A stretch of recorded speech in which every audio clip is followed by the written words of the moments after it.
Bearcat Bounce Podcast, back at it again.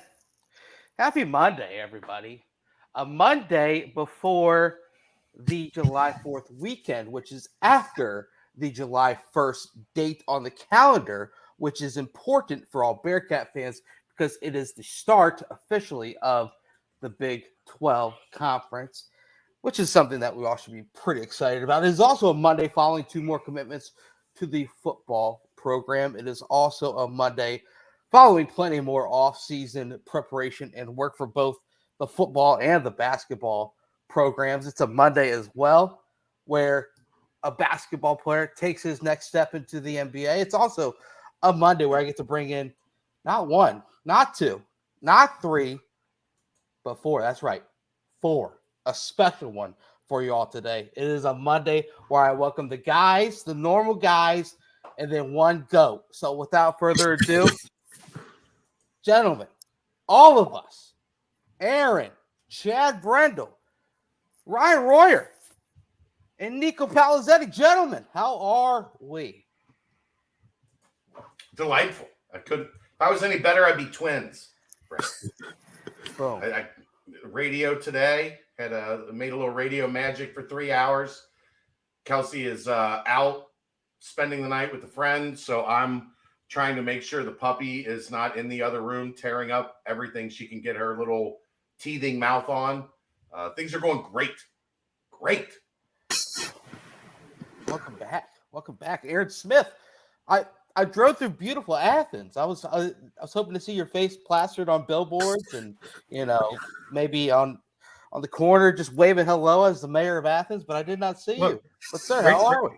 Rachel's actually on a billboard or two out here, just saying. But I'm doing all right.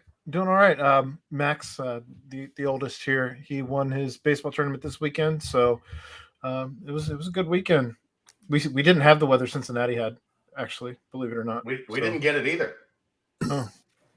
It barely sprinkled here yesterday. Like all the bad weather just kind of dissipated before it got here.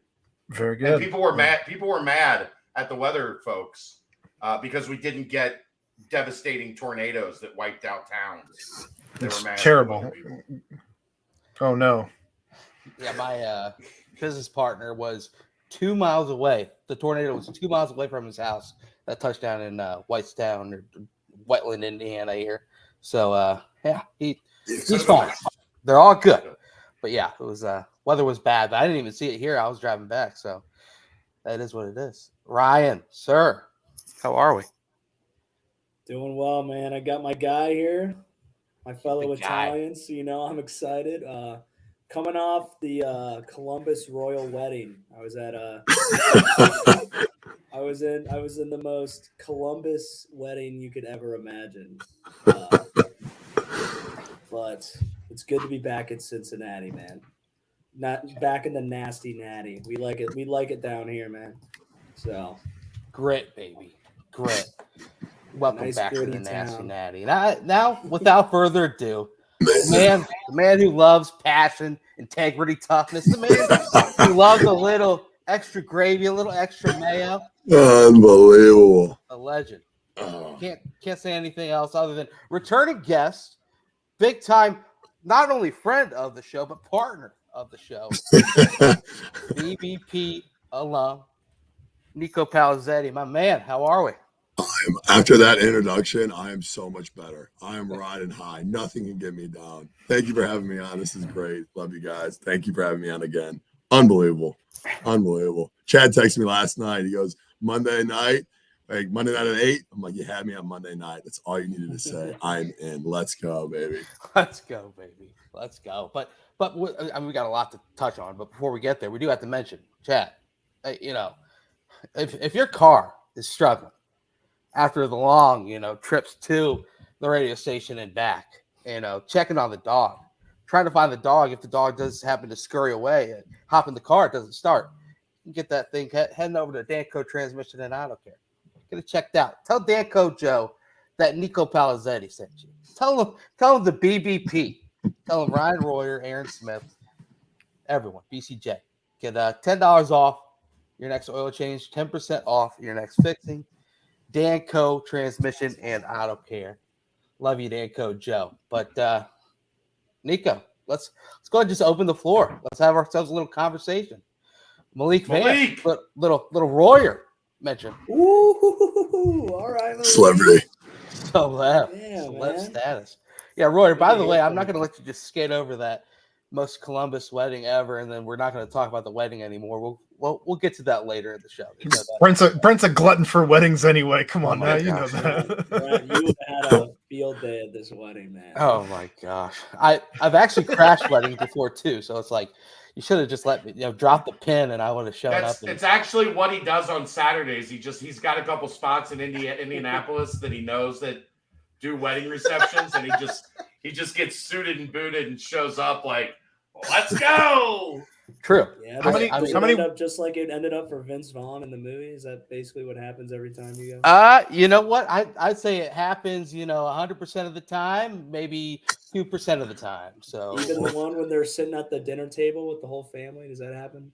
Yes, kind of, maybe. I do sometimes bring the fake tears. That is quite a hit. It's more about the dance moves, once those are brought out, the floor is kind of taking control of. We'll see, one thing leads to another. Before you know it, I'm taking shot luges with the bride's dad, and it's just getting a little wild, getting a little crazy. But different story for different time. But I do want to hear more about that wedding eventually. Okay. But yeah, I was actually, Aaron, as I mentioned, drove through Athens, went down to a family reunion, and I actually think I set up two of my cousins' wedding. One cousin and her fiance's wedding. I think it's going to be Vegas. Got to be the move. I was about to say, you got cousins getting married? What kind of? No, it did come out that way, but I had to backtrack, and I think what is happening? You're just always trying. You're always trying to find the next wedding to go to. West Virginia, baby. Shouts to the coal miners down there. Shouts to Clarksburg and Parkersburg and West Virginia. Nothing says a cousin's wedding like a trip to Vegas. I mean, yeah, it's gonna happen. Anyway, let's go ahead and break it down, Nico. Yeah, let's do some. Let's work. Let's I love this. Keep it going. I love weddings. I'm a sucker for it. Weddings are amazing. They are. I mean, there's no other way to put it. Some people despise them, but no. Would you crash a wedding with Brent? I would, if we're talking about shot luges and stuff with the fathers of the bride. Yes, absolutely. You wouldn't have been able to crash this one, Nico. It's too many of your people, man. They would have. I'm not attractive enough. They would have taken me out back. No chance. They would have had Nate Ebner do a wedge block on you. And take your head off. Yes, Nate would knock me out cold. That guy's a nutbag. What a tough ass. Well, speaking of singing songs and dancing dances, Nico, how have the motions been these days for the squad? Just an overall general, what has been happening since obviously last time we talked to you was during spring ball. Yeah. When did things fire back up in the summer, and how have things been going? Just kind of weight room rise and workout wise. We'll kind of break down more aside from that, but pretty much up to this point, overview. What's going on with the football program? We've been training, a lot of training. So we started back up May 15th, I believe. And we just discretionary weekday kind of transitioned them back in. And then we've been training pretty much all the way through since May 15th. And so we kind of changed the formatting up of our lifting. And so what we kind of did was, first off, we need to kind of identify what our goals were. And so leadership was a big one, kind of chemistry, teamwork, accountability, all those things. So the format that we thought the best would suit it would be kind of teams. And so what we did was we defined leadership, and we said, this is what leadership is. This is the price, this is the responsibilities that it takes to be a leader. Those who want that duty and want that responsibility, kind of elect yourself. So we had people elect themselves. Of the people that nominated themselves, 6 were elected.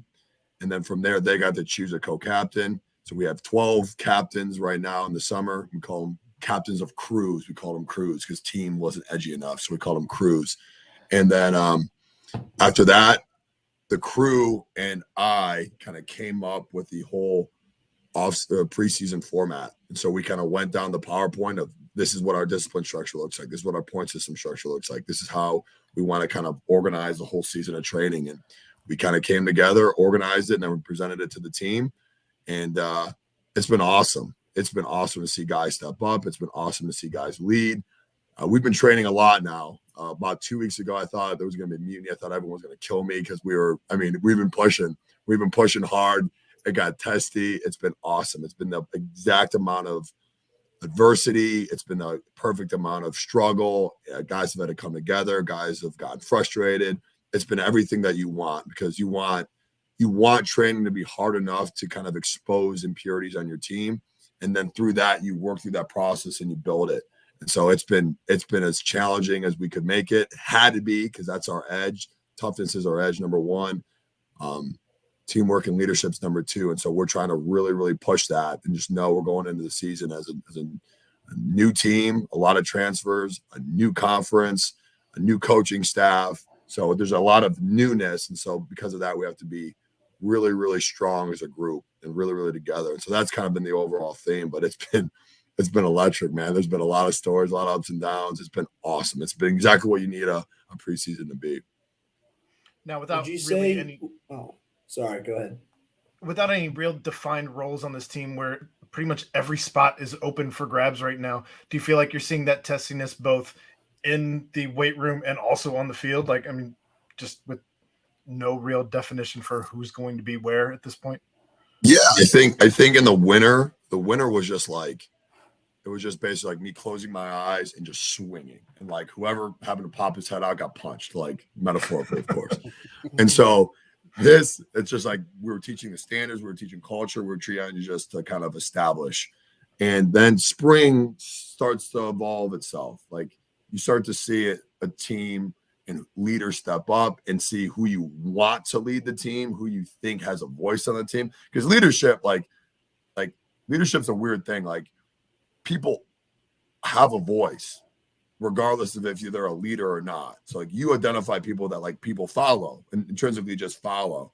And so then you're like, okay, these are the people that we need to lead, and we need to step up, and we need to really buy in if we're going to have success. And so I think like we try to lean into adversity. We try to lean into conflict, because regardless, it's always going to be brewing. Like if you ask a coach how the preseason or offseason went, they're like, it was great. There was no issues. Everyone was on time. Everyone's great. Like, I don't think they trained hard enough, because inevitably there's going to be conflict. Like, if there's no conflict, then you didn't push hard enough. Like we want conflict. We are training them hard enough where guys are going to start yapping, and guys are going to start like getting upset because it's so challenging. And we want that. We want guys to have to get in other people's faces. We want people to have to hold each other accountable. We want there to be issues, because if there's no issues, then you didn't push hard enough. If you didn't push hard enough, you're going to get exposed in the season.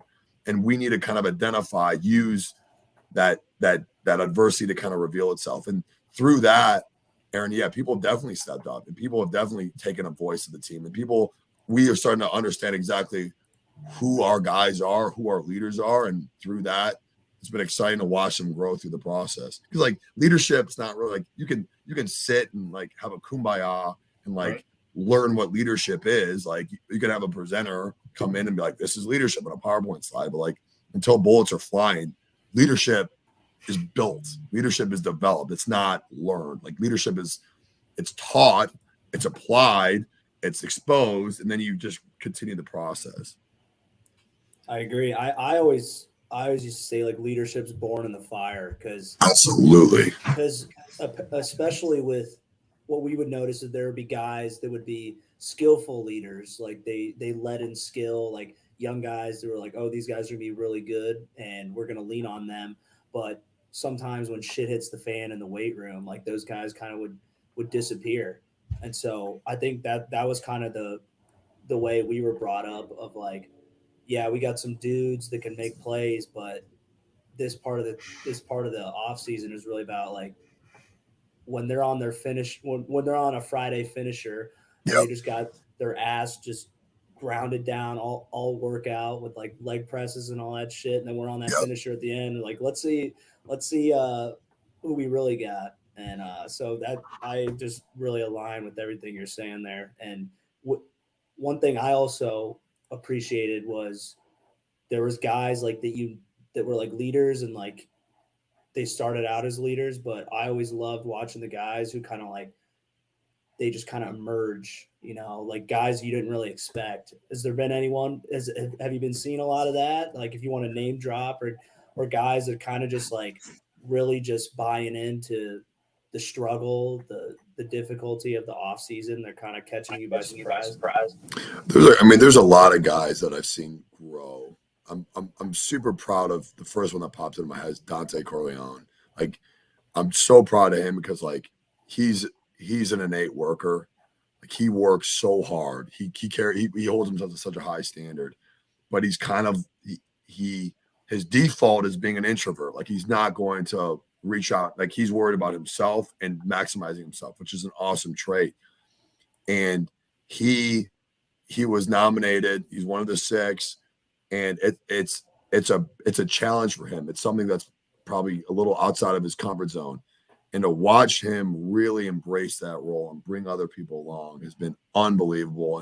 And seeing how much of a voice he has, because people respect him just because of who he is and how hard he works. But watching him gain comfort, calling people out, and building his crew has been awesome. Another one is Sean Pace, DP. I think he wanted to literally fight me every single day in the winter, like every single day. And watching him really find his voice has been awesome. And he's one of the guys that he is leading from the front. And he was elected. Emory Jones, Malik Van, those guys have been really stepping up. Juwan Briggs, Ethan Wright has been awesome. Taj Ward. I mean, you got Kevin Guerra, Bryce Byrne, unbelievable leader. But I think some guys because it was really close. Like, it was really like there was the top 10 because we picked 6. The top 10 were like one vote. And so you had like a guy like Ryan Montgomery, who was number 7, like just outside the top 6. And he called me and he was upset because he was like, I carry myself as a leader and I wasn't elected a leader. And I think he was hurt by that. And that shows you how much he cares. And he's being unbelievable. Like, a guy that, like, he's one of the cool, like, I love a leader, like you kind of said, Ryan, like a guy that like has does everything right and is kind of like a talent, but also is like the hardest of the hard guy, respects him. And you can put him with anybody and he just trains the crap out of them and just coaches them. And he's been fantastic. He pops up to me. DG, Daniel, I don't even know his like the DG. I would call him DG. Yeah. He's been. I always forget how to pronounce it too. Yeah, Gresham. DG. He's been unbelievable. He's a guy that carries himself to such a high standard. I think he's going to have a stellar year. A lot of just leaders, man. There's just that's too many. good. I mean, I'd say that's a testament to you and like the culture you've been able to build so quickly, and then the guys responding to it. A transfer who doesn't know the team, doesn't really know like what it's been built upon. So having a guy come in and embrace it that quickly, especially because sometimes like those older guys, man, when you've been around the block and you've made all those plays that he's made, they can be the hardest to break in terms of like adapting to the culture. But just I think that's a huge green flag for what you guys have been able to do so far. So that's awesome. Thank you, man. Yeah. Thank you, man. That's humbling, dude. I appreciate that. And no, it's been great, especially a lot of these new transfers, man. Like, I think they're grateful. Like, one of the things I feel like is they're grateful because they're in a place that they know has a really high standard and they know what's been.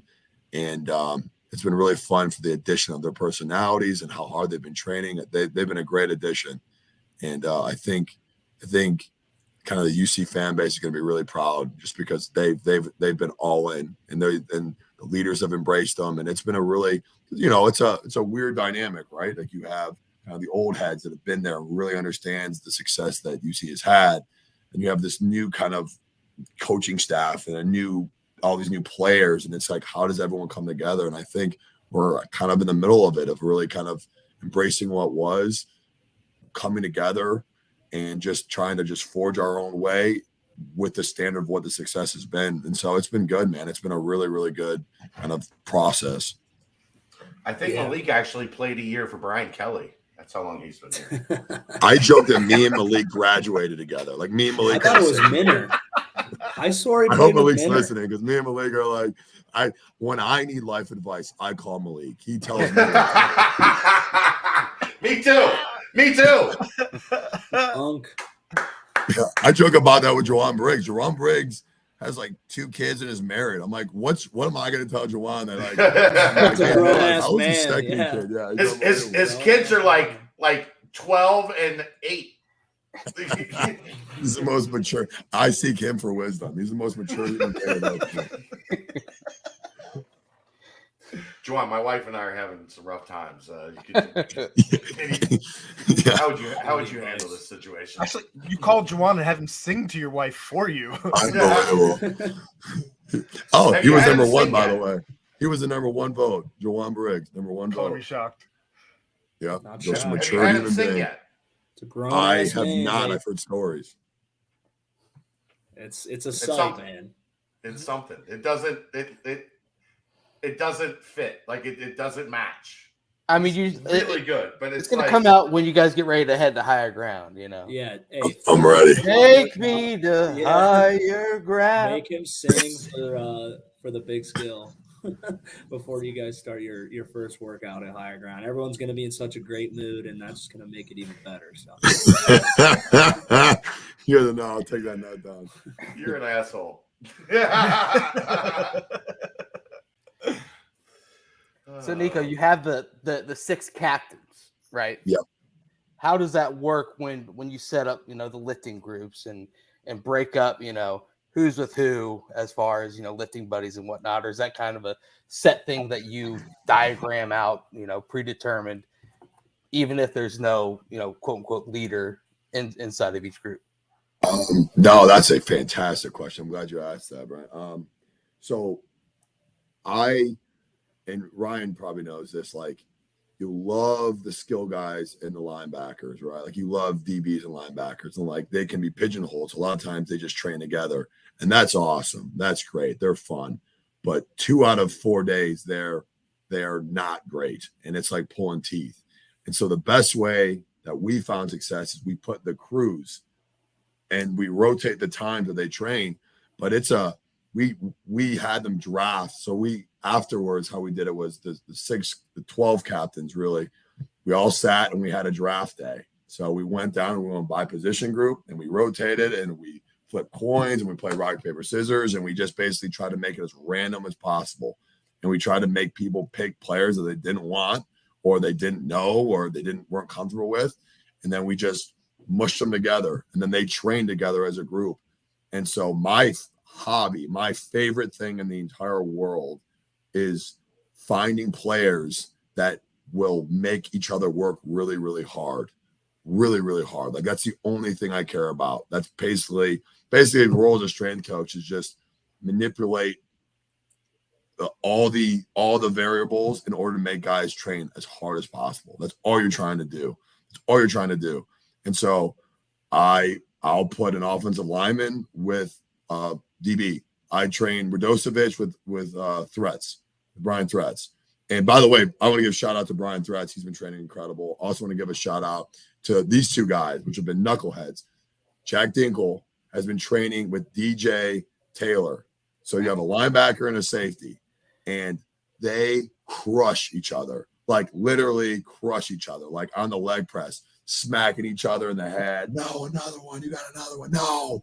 Yeah. Talking crap to each other. It's been awesome. So having that variability and breaking guys up, and you at this point, like going into the summer, you had guys that never even knew each other's name.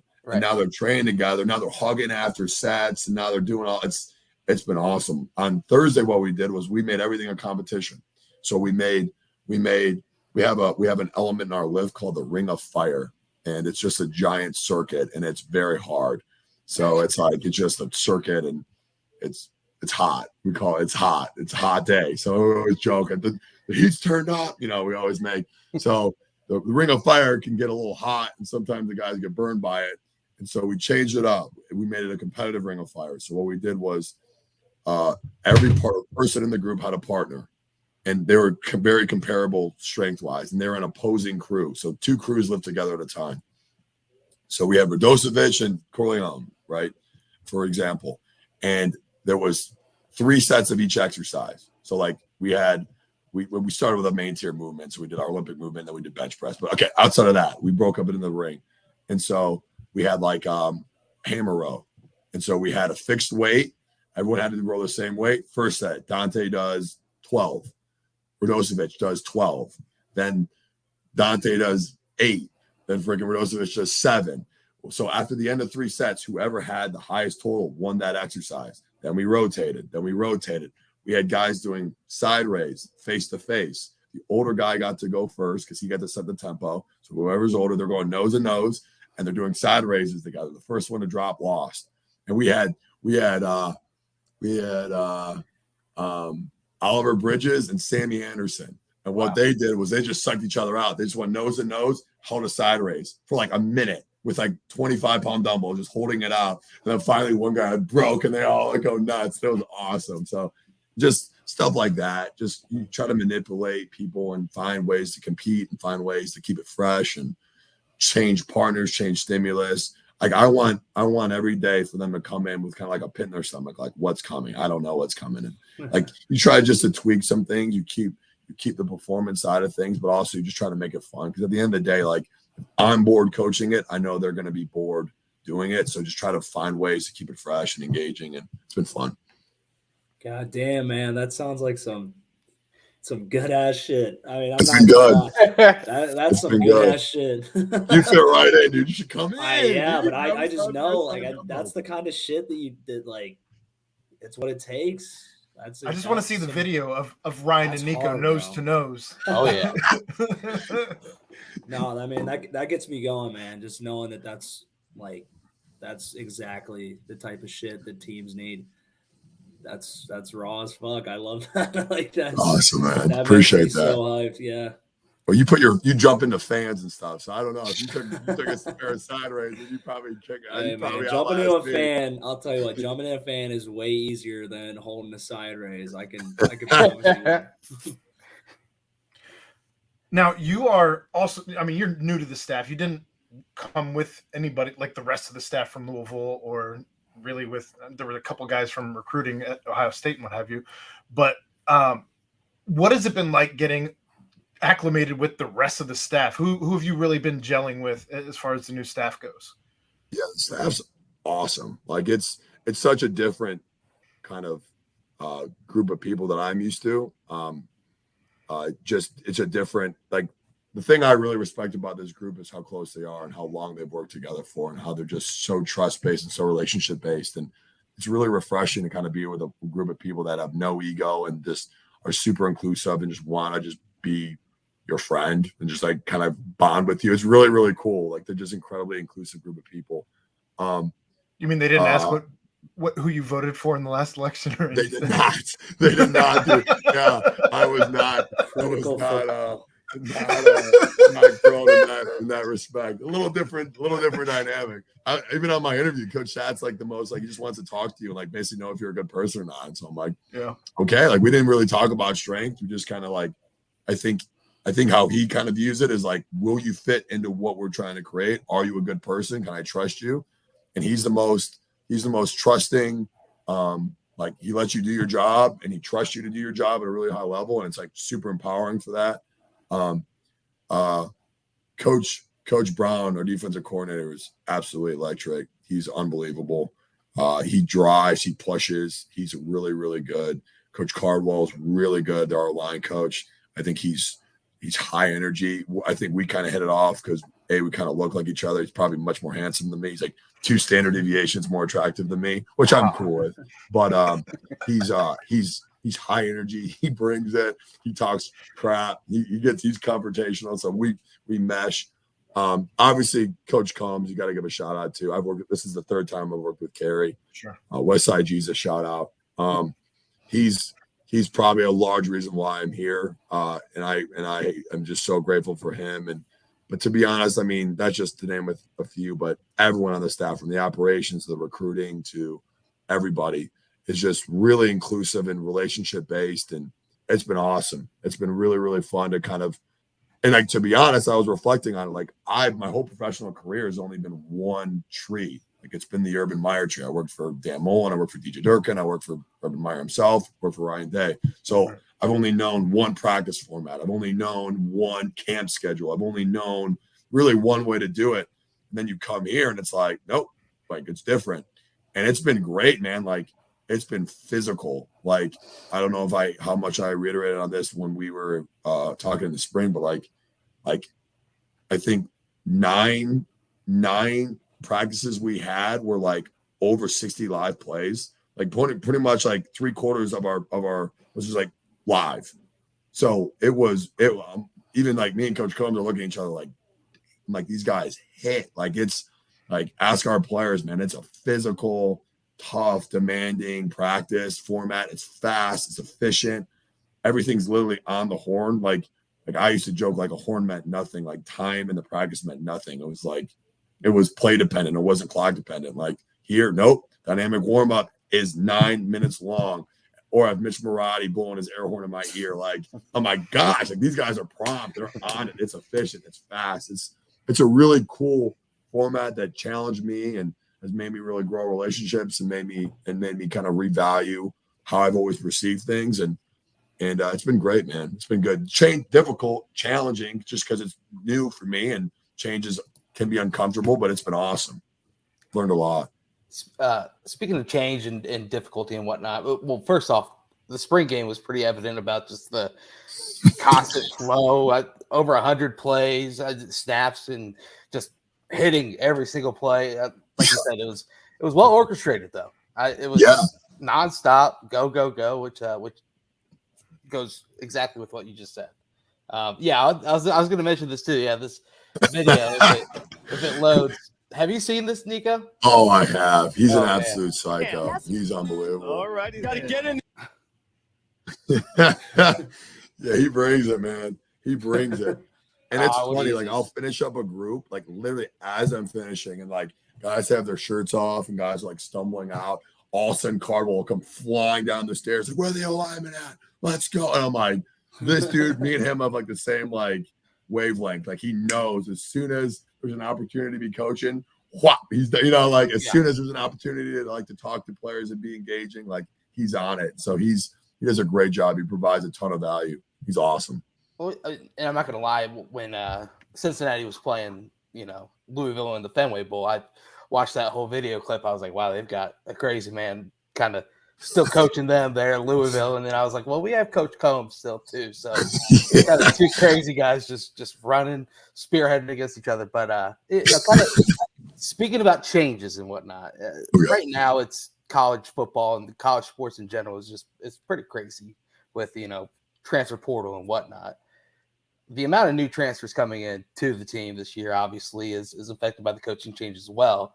But what is the main thing you're looking at when a new transfer comes in? Because, new freshmen, you're able to kind of mold and kind of teach the way that you want to do things right off the bat. But these transfers, most of the time, I'm sure they probably come in with different techniques and different ways of doing things in the weight room or, out on the field working out.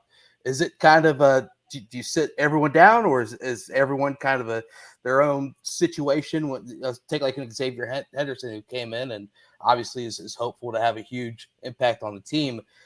Are you immediately have to tell them, hey, whatever you did in Florida, we're trying to do things here this way, or is it kind of just you let the players control that as well? That's another great question. Well, I think it starts with kind of what their expectations are. And when they visit, I'm 100% honest. I'm like, listen, it's really hard here. Like and I sit down with them because I think there's a couple things that you have to kind of address. Like one, it's really hard. Like it's really like we're a toughness-based program. Like if you don't want to work hard, if you're not willing to work hard and be developed, like we want players that are competitive with a chip on their shoulder that want to be developed. If that's you, then this is the place for you. If it's not you, do yourself a favor and find another place. And it's not to scare them off or it's not to be a fake tough guy. It's just honest because you have to match. And the guys that we've gotten embody that and they want that. And I think one of the cool things with an older player is like they get it. They have perspective. Like they didn't have, maybe they were lacking something at their prior school. So when they come, they understand how much we care about them. And also I think you owe them an obligation. And I'm honest with them. I said, listen, like I understand that you're not coming here for me. Like I get it. I'm the strength coach, but I understand that where you're at in your career, what you're trying to accomplish, and I owe it to you to give you everything I have. And I'm going to coach you as hard as you allow me to. And if you can do that, if we can form a relationship and you trust me to maximize you, I will do everything I can to help you achieve your goals. Because a lot of these guys are upperclassmen. They want a shot to push their draft stock, or they want a chance to kind of mesh as a program. So you owe it to them. They're taking a risk. They're trusting you to maximize them. I feel an obligation to do so. As far as when they get here, I think our program does a great job of being all encompassing and setting a very clear standard. So I'll meet with every player when they get here. I show them the PowerPoint of this is exactly what the standard is. I give them a 1 week grace period. The crew captains have been amazing because I text them. I said that Xavier Henderson's here. He starts Monday. Make sure he knows. I meet with them. I kind of have them understand the format, so it's not super foreign. But then the crew captain takes it, and they've been awesome. They've been kind of initiating them in, kind of showing them how to get into the building, how to eat, how we do our whole protocol, what the standard is, and it's been awesome. From a training standpoint, you got to be super conservative, just because like we call it, we transition them in. So whatever everyone else is doing, we take 50% and remove it. So volume and intensity, we cut that by 50%. Sometimes that's even taxing. So we try to be super conservative. We ooze them in for about 3 weeks. We kind of reduce the amount of intensity that we cut or workload that we cut. And then the faster they can get into it, the better. And so usually after about 2 weeks, they're clicking. And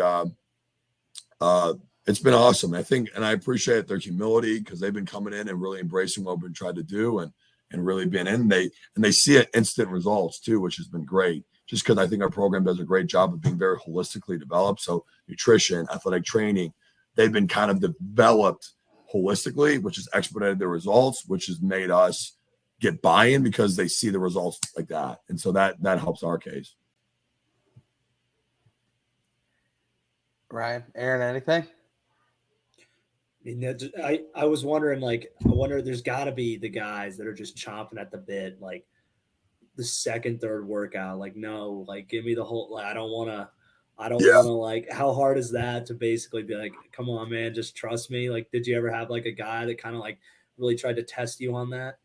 The lifting, no, because we lift at such a fast tempo and we get so much work in that they're literally like, if drowning is here, they're like this. So like, and we don't even try. We just like the tempo, like our coaching staff will come down and they'll laugh. It's like, it looks like guys have jumped into a swimming pool. Like, you know how that weight room gets. It's just hot and bullets are flying. We're moving fast. We're running from station to station. Like we're going. So we get a lot of work. And so from a lifting standpoint, no, they're pretty grateful for it. Like they need it. From a running standpoint, yeah, I think you got to have a kind of an art to it. Cause like a lot of these wideouts have come in, like even Big Dion, our tackle, he could cook, like he could run. Like that's the thing you appreciate when guys come in shape. Everything else is easy, and all of our wideouts and Dion, like they've been able to run. And so you kind of look at them and you kind of want to hold them back a little bit, and then you look, and if they're cooking, hey, you good? And they give you a thumbs up. Okay, you good? You give them a thumbs up. And then intensity too, like we'll do build ups. And so we have guys running 45 yards to try to get to max speed. You're like, okay, if everyone's going 90, 100% here, tone it down, give me about 75%, run instead of running 50 yards, run about 35 yards. But they're competitive. So they're going, they're cooking, they're running. Yeah. So you try to control the best you can. You don't want them to hurt themselves, which I value. I'd rather pull you back and you be mad at me than throw you in, watch you tweak your hamstring day 3, and now we're set back. And so and they've been very receptive and trusting with that. But no, like a competitor is going to compete, man. Like they look at me like you're crazy, like no, and like they go and you're like, all right, well, I respect that. It's me yelling at them, get back. In my heart, I'm like, yes, that's exactly what I want. Yeah, you don't want guys that are just like waiting to do less. Like exactly. But the word on the street is though that you've been running these guys like a ton because we did not run jack shit when I was there. So there was nothing wrong. That was just the way they did it. But I was kind of like, man, I feel a little lucky that I didn't get Coach Nico because my ass was not the fastest, and running was not my favorite. So. Well, you try to just get them exposed to what they're going to be experiencing in camp. So we run we have an acceleration day. We basically sprint 4 days a week. We got an acceleration day, velocity day, change direction day, and sprint repeatability, which is just an edgy way of saying conditioning. But we had a transfer from Michigan State, and everyone's warning him. Everyone's like, he's a heavier guy, just getting back in shape. And everyone's like, we run a lot here. And he's like, yeah, I love that. And we're like, no, we run a lot here. And then after day 3, he's like, you guys are a freaking track school. Like, you were running. I think I heard that story, and in my head, I'm like, yeah, we do. Like, you have to. The name of the game is speed. You build big, strong, durable bodies that are tough and resilient, and then you expose them to being able to run fast, and you expose them to what they're going to experience at camp, and try to keep them as healthy as possible. And that's kind of my thought process. Have those numbers been because you guys been training all through winter, spring, and now are you starting to see a lot of guys like put up better numbers, jumping, running, weights like bench and that stuff? Is everything? Yeah, this is actually kind of our performance week. So today we ran. This is hot off the press. This is hot off the press statistics. So today, and I hate stats. I'm not a math guy, and I don't chase numbers because I think they're stupid. But at the same time, they indicate and validate if you're actually doing what you're supposed to be doing, if you're actually getting results. Right. So we tested this whole week. We're going to be testing, but we did agilities today. So we did pro shuttle and 3-cone, and 80% of our guys improved from the spring, and then 7 on pro shuttle, and 80% and 78% improved on 3-cone. So They're getting faster. Theoretically, they're getting more agile. Now we're going to run 10s and 20s tomorrow. Hopefully everyone stays safe and runs fast, and we improve there as well. But and we kind of test every day. Like we're doing something competitive every day. We bring timers out. We have the catapults. We're running. We're just every day is a test day. But it's good to kind of get the guys primed up and can you perform when the pressure's on? That was kind of the theme of the week. And day 1, check. So we're good. Oh yeah, good to hear. It's great to hear, Nico. A bunch has also come out, just kind of overall landscape of the athletic department as a whole. Obviously there's the opening, the unveiling of the new practice facility and whatnot. And then of course there's the additional excitement about going into the Big 12 this Saturday. And then another continuously, you look at it, the switch to Nike and Jordan for the basketball team. And then of course, obviously, I myself will be pounding a bunch of Cincy Light, 1 or maybe 100. So what has been your feeling seeing those and kind of the vibes around the program, just seeing kind of, okay, not only are we getting work done behind the scenes, all these new things are happening in the near future. It's got to be really raising the overall profile of everyone's excitement. Oh, yeah. For me, just the overall theme is gratitude. What an incredible time to be a part of this program that's already had such a storied past. For me, it's just gratitude. It's just such an exciting time and to feel the excitement and to be a part of it and actually try to develop it and mold it and direct it has been such a blessing. How do you guys feel about it? As being connected to the program as long as you have been, how do you guys feel about the direction the program's going? I mean, it's nostalgic for me to see Nike Jordan come back after being gone for so long. First and foremost, seeing the indoor practice facility and the just architectural beauty that it's going to be as part of a campus that prides itself so much in architecture.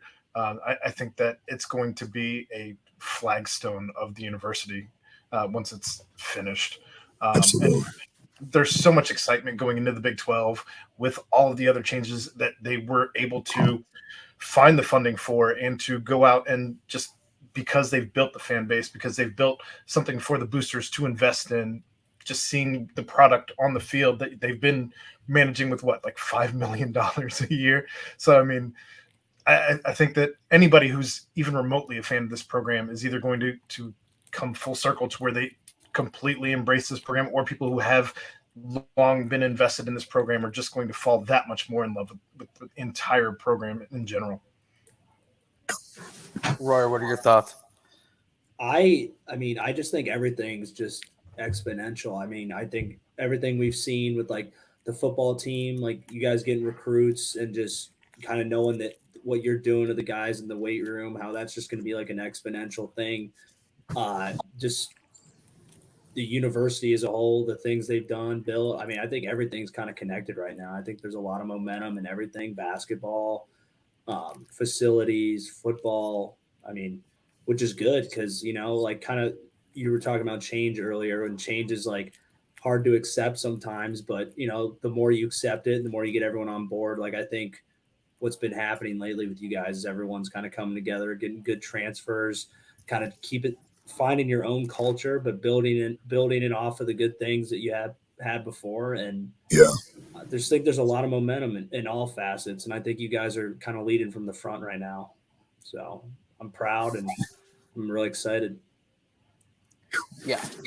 I mean, I think momentum's pushing. It's you know, as long as you obviously keep things rolling in the right direction. I think obviously leading into this up till now, it was a lot of just pieces of a puzzle, you know, and the broad landscape. No one really saw the end result puzzle and what that looks like. So I guess I'm going to throw it back to you, Nico, and ask, are you guys as a staff starting to see all the pieces coming together? Like, how obviously the wide receiver room needed some help. Now Xavier Henderson's a massive addition. You have all these guys, you know, now healthy, training, this, that, and the other. Are you guys as a whole starting to see, just in this early, you know, weightlifting and training processes, are you starting to see the pieces of the puzzle starting to come together and form a full team? Yeah, it's really exciting because, you know, you see it in spring and you know you're missing a couple key people that could really make a difference. And like, you have the outline, you have like, okay, we have the intangibles, like we're tough, we care, we work, we're, you know, all that stuff, but we're just we're a couple positions short. And to see those players kind of come in, and then we've been doing kind of, we call them player-led practices, but like 30 minutes 2 times a week, we'll do team runs. We'll do 30 minutes of position work. And so it's like a mini practice. We're going to build that up throughout the rest of the summer. But all of a sudden, like, routes on air, and you're like, oh, snap. Like, you know, you got like clean routes and quarterbacks hitting their freaking wide outs. And you're like, oh, like that's it. Like, there it is. Yeah. You know, and you got the O-line really starting to come together. And then the D lineman's clicking with the new system, and you're like, it's just exciting. It's exciting to see kind of where we're at in spring.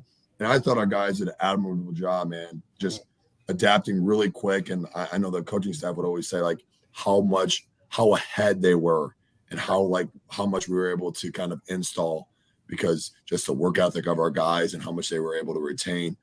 And then on top of that, where we're at and how the pieces have come together. And yeah, absolutely. Kind of gives you goosebumps. Like the first time you're out there and you just see the chemistry and you see guys working together, and then you see like players really kind of stepping into the roles that we needed filled, and it's been really good. Yeah, absolutely. That's awesome. That's the main thing. Aaron, do we have the question in the mailbag? Are you gonna hold those off? Did you have one right now? I can look them up real quick.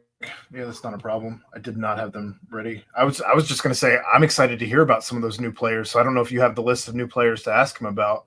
How has Xavier Henderson looked? He looks great. He's Yeah. a competitor, man. He came in, he could always run. And we've tried Right. to make him stronger and try to make him more powerful. And he has a work ethic and he competes. And those are the things you never know. Like, is he gonna work? Is he gonna how is he gonna embrace how we do things? And he's been awesome. Awesome. Like, just wants to train, wants to compete, has a smile on his face every morning, comes down, pushes me, like literally will push me, like, where's your energy at, coach? And of course, I'm like, shut up. But I love it. Like, I love it. Talks crap, coaches players up. Awesome addition. Can fly, can accelerate. He's been a great addition. Awesome player, awesome person. Let's stay in that wide receiver from Aaron Turner from UConn coming in. He's all twitched up. He's a little freaking bowed up, a little muscle hamster. He's awesome. A little bit more introverted of a kid, finding his fit, but very talented skill set. Great change of direction ability, good hands, can get in and out of routes. He's all bowed up now. He's all strong, twitched up kid. I think he has a home run threat. He's a great dude, great guy. Wants to be trained hard. Always has a smile on. You can kind of put your arm around him. Great guy. You already kind of touched on him a little bit, but offensive line is a room that obviously can always just improve day in and day out. Yeah. But DeAndre Buford was another transfer from Kentucky that came in. How's he looked, other than obviously you've mentioned his speed? He can move, but he can move and he could run. Yeah, and so he was like, with O-linemen, like your worst fears. I'm coming in like 335 pounds, and you're like, oh gosh, I gotta spend 6 weeks just to get you in fighting shape. Like, right. He came in lean. He was like 308 when he came in. Could run. The biggest thing with him has just been strength and learning the playbook. And he is so humble, wants to be coached hard. Like, I'll get on a stool and yell at him, and like he'll laugh and have fun with me. And like, he wants to be coached. Our O-line room is incredibly. He's exactly what you want in an O-line room. They're tough. They talk crap. They're aggressive. They'll hold everyone accountable. They're gross, and they're like, if you walk too closely, you'll be picked up in mosh pit. Like, they're awesome. And so for him to come into that room and them to embrace him, and now he's one of those guys, has been awesome. Like, I appreciate their leadership. I appreciate who they are, and he's been an awesome addition. Yeah, he can fly. He's got stronger. He's about 315 right now. I mean, his arms are about as big as my freaking torso. Like, he looks good. He's gotten cleaner and leaner and stronger. I'm really excited for him. Just learning the playbook and gaining comfort in the system is his only challenge, really. Might not be obviously ready to play right away. Potentially maybe one or two of them, but incoming freshman, obviously new into the program. Twofold question: What's your game plan for those that are just fresh out of high school? Do you kind of put them in a wake up regimen, or is it more just of a easy in type situation? And then aside from that, how have they looked as a whole? They've been good. They're freshmen, and I hate freshmen. I don't like freshmen just because they're annoying and they're freshmen. But I say that kiddingly, but I don't. Right. I do hate those guys. You have to separate freshmen. So for the first 2 weeks, we oozed them. You have to, just because you don't know what they've done. Mm-hmm. So we call it the 2-week ooze or 2-week transition. We just kind of ooze them into training. We keep them separate, teach tempo. Last week was the first week we kind of like kicked them out of the nest, and they flapped their wings, and some freaking landed like a thud. Some flapped a couple times and then hit a tree. Like, it is what it is. This is the second week now that they've been in. So this is the fourth week they've been totally in the program. And you can see guys' bodies starting to change, and their ability to do the workload's been improving. So they're a good group of guys. They're freshmen right now, They're freshmen. And a lot of the guys that provide a lot of value enrolled early in January too. So they've had bigger exposures to it. And then we're relying on them as well to kind of help lead the new guys.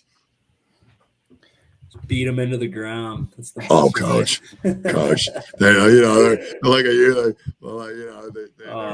They're doing all right though. They're freshmen. As long as they shut the fuck up. That's probably the big thing, right? Shut the fuck up. Like, because I don't know, that would always be like my thing that I notice with coaches. Just as long as they try and shut the fuck up, because like they're gonna get their ass kicked because they're freshmen. So It's hard, dude. Oh yeah, the shit I hated as an old guy was just the freshmen that came in and just ran their mouth. Oh, it was the worst. And then they would just get quickly humbled though. But the things I loved the most though were the freshmen that came in and just got it right away. Yeah. I mean, Name names, those are the Royer. guys. Name names. No, I'm not gonna name drop. Name names. No, I'm gonna name drop like Jaheim Thomas. Like when he came in, like he was just like the nicest, most humble kid. But he's not even with the team anymore. But it was the first name that came to my mind. Just like a kid who just like would listen to the old guys in the room like they were his coach and just respected all the coaches, all the older players, and I don't know. I just those are the kind of freshmen you probably like. But the other there's always like one or two of them in the batch that come in. Yeah. And you got to humble their asses quick. I'll ask you a question. They're like, "Hey, I was wondering what time I had to work out at," and you're like, Hey, "Stop, just stop." Hey, Like, just say, "Hey, how about check you the board, take a big glass of shut the fuck up." No, but to your point, Ryan, like all you want is them to work hard, and all you want them to do is just kind of like earn their way the right way. And this group's done that well. Like they've one's been late. Like you smack them on the back of the head and you love them up and got a coach, like no complaints, no issues. So they've been what you want. They've, as you said, shut the F up and just kind of follow a line and listened. And it's been good. It's what you want. It's what you want. Yeah. Good. That's good to know. Yeah. There's been no egos yet.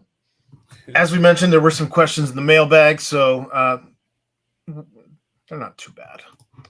First one, Coach Nico, how different of a feeling do you have when playing a rival, non-conference, or conference opponent?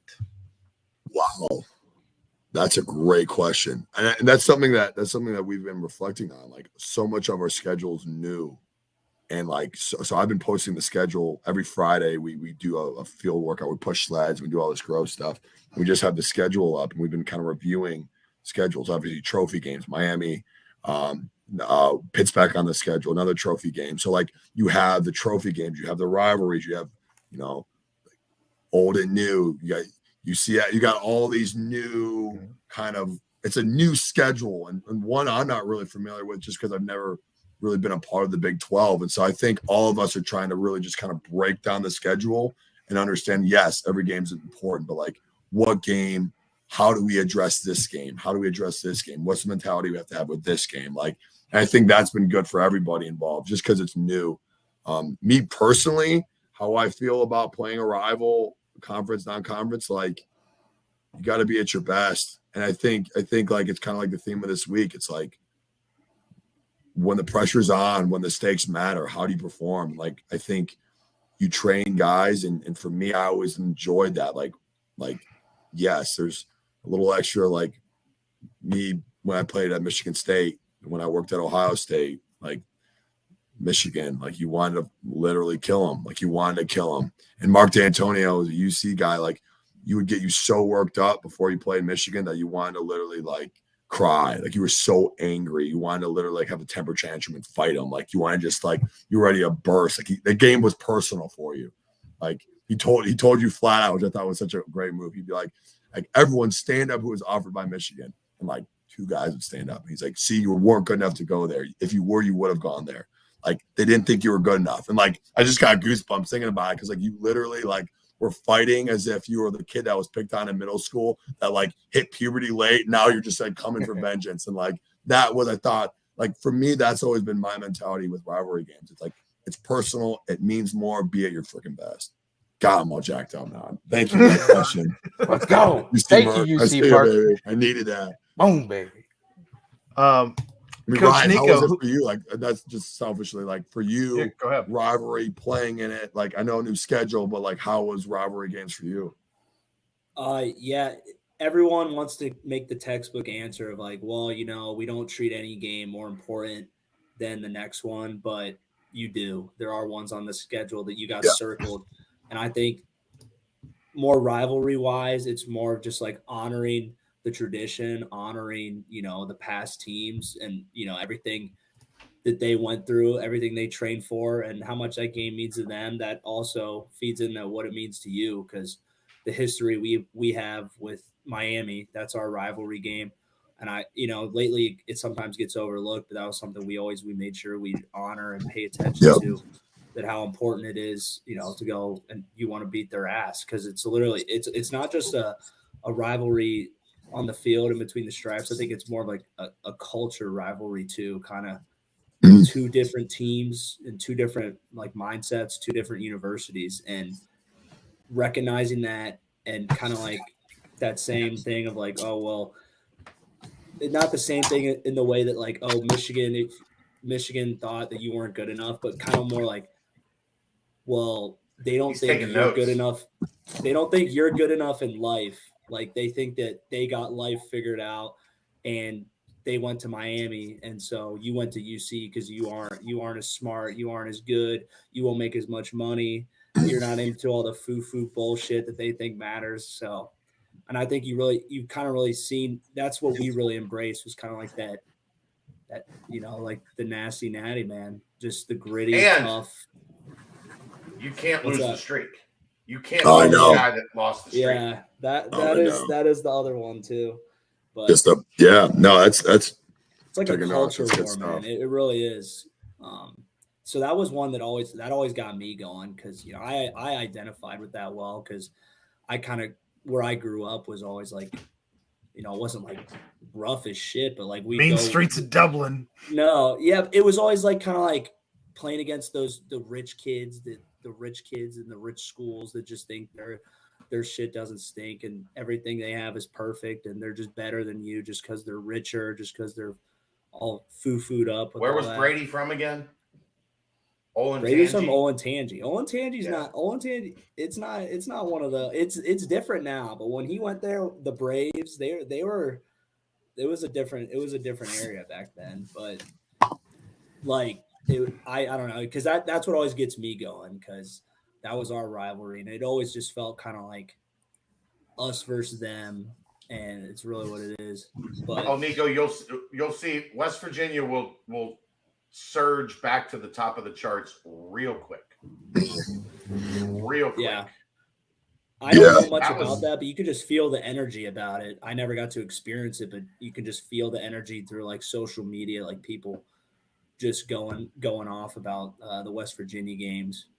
Yeah, those Big East showdowns and stuff. Absolutely. Back then, they were the big dog, like Pat White, Steve Slayton, Noel Devine.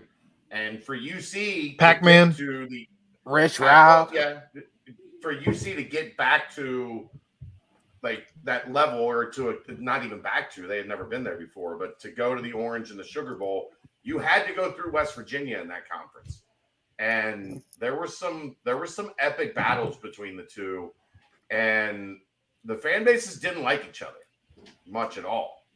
So I think that one's going to come back a lot quicker than people realize. Like that dislike is gonna show itself pretty quick. Yeah, that's awesome. God, that's good stuff.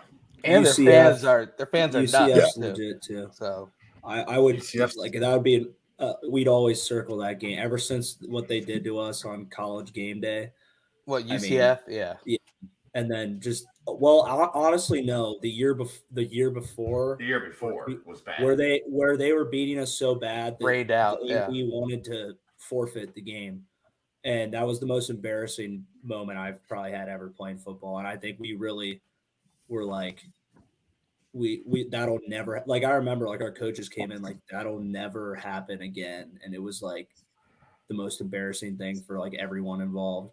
And then to go get embarrassed again by him on the game day game. And I think it really just was like, we got to get these motherfuckers. And we did. And then but then last year we blow up it's just, there's a lot of back and forth. There's a lot of like, they like to talk shit. We like to talk shit. No one really likes each other. And it's because we played a lot of good football against each other, man. That's gonna stoke up some rivalry.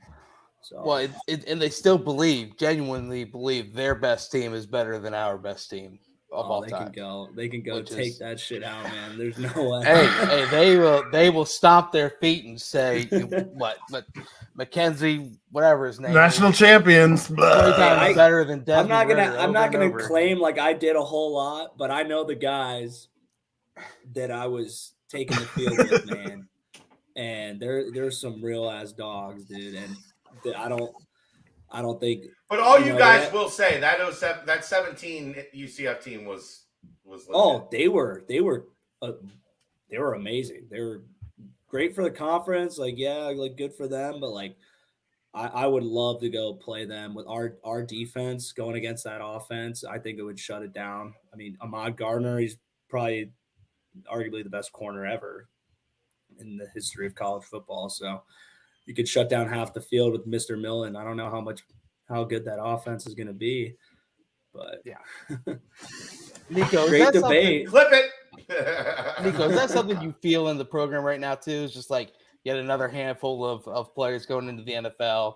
I mean, Travis Kelce obviously is Travis Kelce. Sauce is blowing up. Dez is going to start next year for the Falcons right away. Is that something that you guys use as another momentum building thing for all the guys that are, hey, come here, listen, you will be able to make it. Recently, a lot of people have.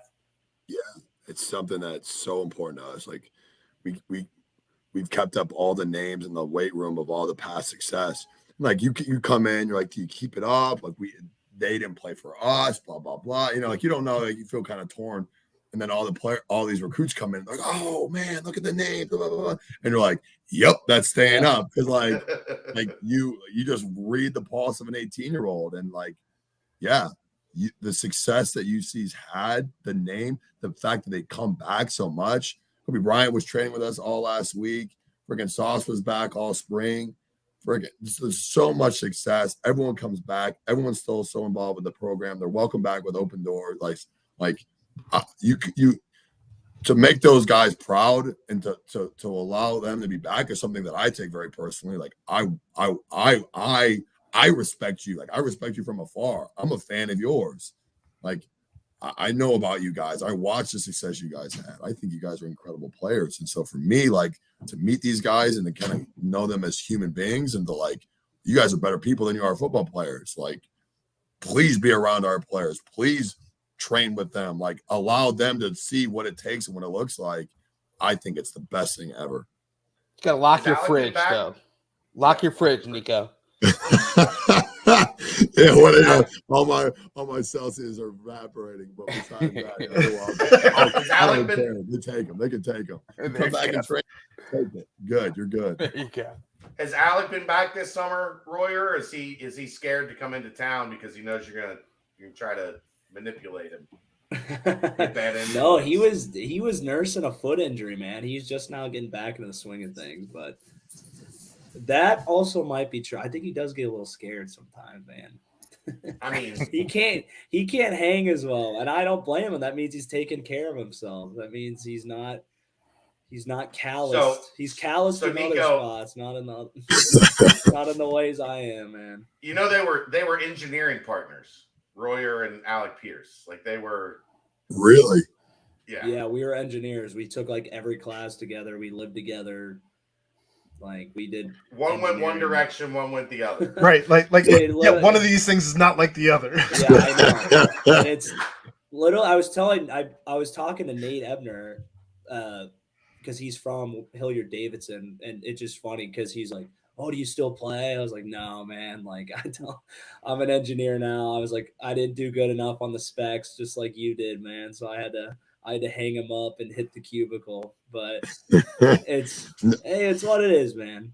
Nothing wrong with that. We can blame Brady. He didn't get me running the 4-3 that I was capable of. So maybe if I played with you, it would have been a different. If only you ran one more time a week, you'd be in the NFL. Oh, yeah. Right? Yeah. Seriously, It's the missing piece. I'm running a 4-3 now, but just no one's there to see it. I'm running it. It's only a 20 though. It's not a 40. It's only a 20. Yeah. 4-3 seconds to drink the first cup of coffee in the morning. That's what it is. Yeah, there you go. Aaron, next question, brother. All right. Coach Nico, who on the BCJ staff would you like to go up against in the Oklahoma drill? Just Royer. Just Roy. Yeah. I can't. I mean, just I'm thinking of us doing side delt competitions against each other. I would love to go. My neck is so jacked up. If he hit me, he'd probably put me back into freaking I'd be stunned. This dude, his jawline alone, there's no chance. This dude's meant to take a punch. This guy's gonna blast me. But I have to, just based on the position I play and the pride I still have in my heart. I'm going up against freaking Royer. But do I think the outcome's favorable for me? I gotta believe it. I gotta think I could. I think you would. I'm going. We're doing it. Yeah, we're doing it. I would always give Foligno shit because one day they dressed up some of the strength coaches in helmets and pads, and he was out there, and they were going like Oklahoma. I don't remember what it was, or there was circle drill or something. Hamburger drill. And he didn't call me out, and I would always say, "Yeah, because you're fucking scared, bro." You know, I would have took that shit. I would have took that shit, embarrassed you in front of the whole team, bro. So you make sure to remind him that next time you talk to him. What does Foligno look like in pads now? He's as wide as he is tall. Bro, he is an enigma to me because he is 260 pounds, but he's not fat. But he was sitting on his patio smoking a stogie, and I FaceTimed him, and I think he's been eating too much of that Wisconsin cheese up there, man. Because that little pouch on him is getting a little bigger, so I don't think he's looking like how he used to look like on KOR for the Sparties, number 9. Oh man, he was majestic, man. He had the hair coming out of the back of his helmet, dude, all bicepped up. He was unbelievable. Oh man. All right, and the last question for Nico out of the mailbag. Who on the current roster is the most athletic freak on each side of the ball? And obviously special teams, it's probably a toss-up between the Rake and Royer's boy, but Burton. But oh boy. Yeah, you have to do special teams too, for sure. No doubt. A teamer. You need to know the 1s and 2s on KOR, pump block, kickoff. Come on, Gunners. Come on, let me hear this. This is my life. Okay. He always knew him. Yeah. I think on defense, two guys popped out to me. One is you got to acknowledge Dante Corleone. For a man that resembles a Coke machine with legs, he's getting to the point where his 10-yard dash, his 10-yard burst, with how strong he is, he hit 430 for 3 today on bench press, and it looked as if it was on an elevator, which is why he's talking crap to me as he's doing it. He's a freak. He's a freak. Are you familiar with? Are you a Teenage Mutant Ninja Turtles guy? All the way. Doesn't he look like the love child of Bebop and Rocksteady? He's unbelievable. He's such a beauty. He's a mix of both. I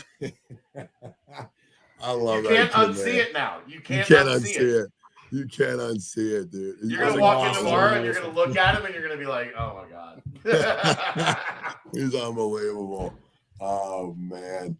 On offense, who would I say? Offense, you got some twitched up running backs.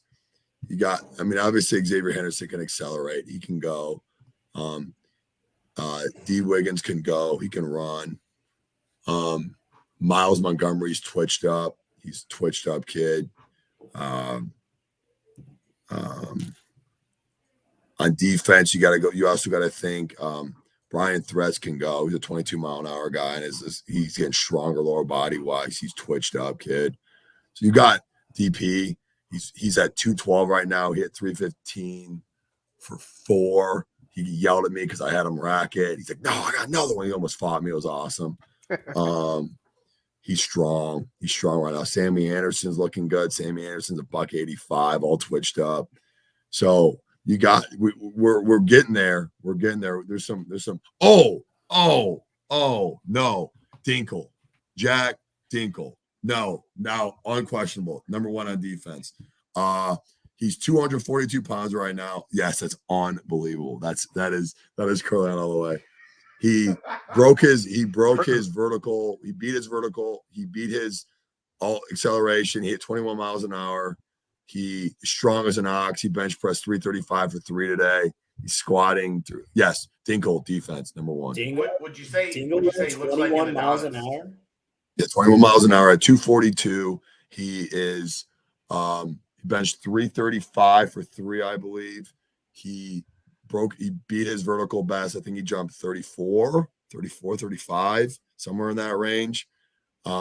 He looks like a Power Ranger. You want to know that? Like he looks like he just twitched up. He's all good right now. He might be my number 1 on defense. He's twitched up. Would you classify him as an Adonis? Yeah, bro. He was at 18 years old. He came in. I was like, what the fuck is wrong with me? Why can't I've been here for 5 years. 5 years, man. And this kid comes in and I'm like, I did something wrong. I did a lot of things wrong. And they fell out of the wrong genetic tree. My goodness. I mean, dude, you should see the dingle tree. It's like I've never in my life ever thought that trap thickness was a genetic like passed down, but in that family it is. The dad. Everyone Jacob, says the dad was a monster here. I mean the Dingles are they're short with their words, you know. They don't dive too deep into things sometimes. Yeah, and so you're like, Dingle, how your dad was pretty good. He's like, yeah, he's pretty good, yeah. Like, what do you play? He's like, I don't fucking know. But he's good. He played in the NFL. I'm like, all right, man. That's all I'm getting out of you. So we'll just leave it at that. That's a great impression too, by the way. That's my Jacob impression. Yeah. Jack's more of a bro. He's there for a good time. He looks like a rhinoceros. They're a triceratops. The boat up, dude. Man, he looks good. You see him recently, you're like, damn. Dude, looks like he's gonna mug me. I haven't seen him in a while. Looks good, dude. Looks good. Mug me. I wouldn't want to see him in a dark alleyway. I'm like, golly, dude, this dude is a monster. I'm excited to see him on the field, man. Yeah, no, I think he's gonna put it together. He had a really good spring. Good. What happened to Brent? We lost him. I'm literally texting him as we speak. The tornado came back around. It heard that Brent wasn't out of town. It wanted to destroy him specifically. It's just him. Just coming for him. All right, man. Well, we appreciate it. We kept you way too long. Sorry. No, I needed this. I appreciate you guys. You guys know how appreciative I am of you guys, and appreciate your support. Appreciate the great questions, and thanks for humoring me to talk and tell stupid stories. I appreciate it a lot, man. I enjoy it. So we'll see you in 2 weeks, right? Whenever I get a text that says Monday night at 8, sign me up. That's all I need. You invite me, you guys are screwed. I'm there. Hopefully Royer didn't say fuck too many times and get you in. No, he seasons it. He seasons the conversation. Awesome. Has a little spice to it. It's like a little basil in the sauce. Yeah, a little engineering spice. On a serious note, Nico, I want to thank you for just upholding everything that that I feel like that was helped built when I was there. And I feel like just the things I hear from you and the guys, it sounds like you're really taking this program to the exact places it needs to be. And don't let up, man. Keep the foot on the pedal. Those guys, man, they'll love it just like they've been loving it. So I just want to say thanks. And you mean so much to the program. And just keep it up, brother. Appreciate it. That means a lot to me, man. And Burton trains at 8:30 tomorrow. So say bump work, come in and train with us, dude. You're welcome. Yes. What a moment that just was. That was adorable. You have no idea. Like the strength coach means so much, and like they get overshadowed a lot. And just hearing the stories you're telling me, it just like, just makes me emotional thinking about all the things we went through and just knowing that those things are still going on because they matter so much. They matter so much more than anyone can ever really know. So I'm just so appreciative, and it just builds my hope and my excitement for the season. So I appreciate you, brother. Humble, man. I appreciate you a lot. Thank you for those kind words, man. Angel. Get emotional. I appreciate it. Thank you, man. Of course. Awesome. Well, I appreciate you guys. Are we saying byes? Are we saying goodbyes? Yeah, you've been Brent, you missed it, did dude. you left without saying goodbye, Brent. Irish goodbye, I guess. I don't know. It's maybe there's storms here. I have no idea. But yeah, whatever Ryan said, I agree wholeheartedly. I'm not gonna ruin that good moment with like a cheesy, stupid goodbye. So I'm gonna let it stay with that. But yeah, Nico, we're gonna have you back on, man. You're the man as always. It's really great time having you on. Thank you, guys. I'll talk to you guys soon, man. I appreciate it a lot, man. Yep. Thanks, Coach. Thanks, Coach. See you, Nico. Beat those guys up tomorrow. Damn right, you know it, baby. 8:30. I can't wait to see you there. Yeah. No, I will come.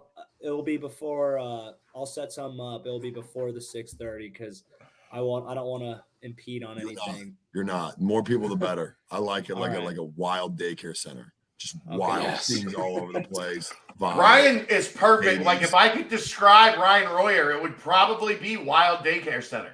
That's who I am as a person.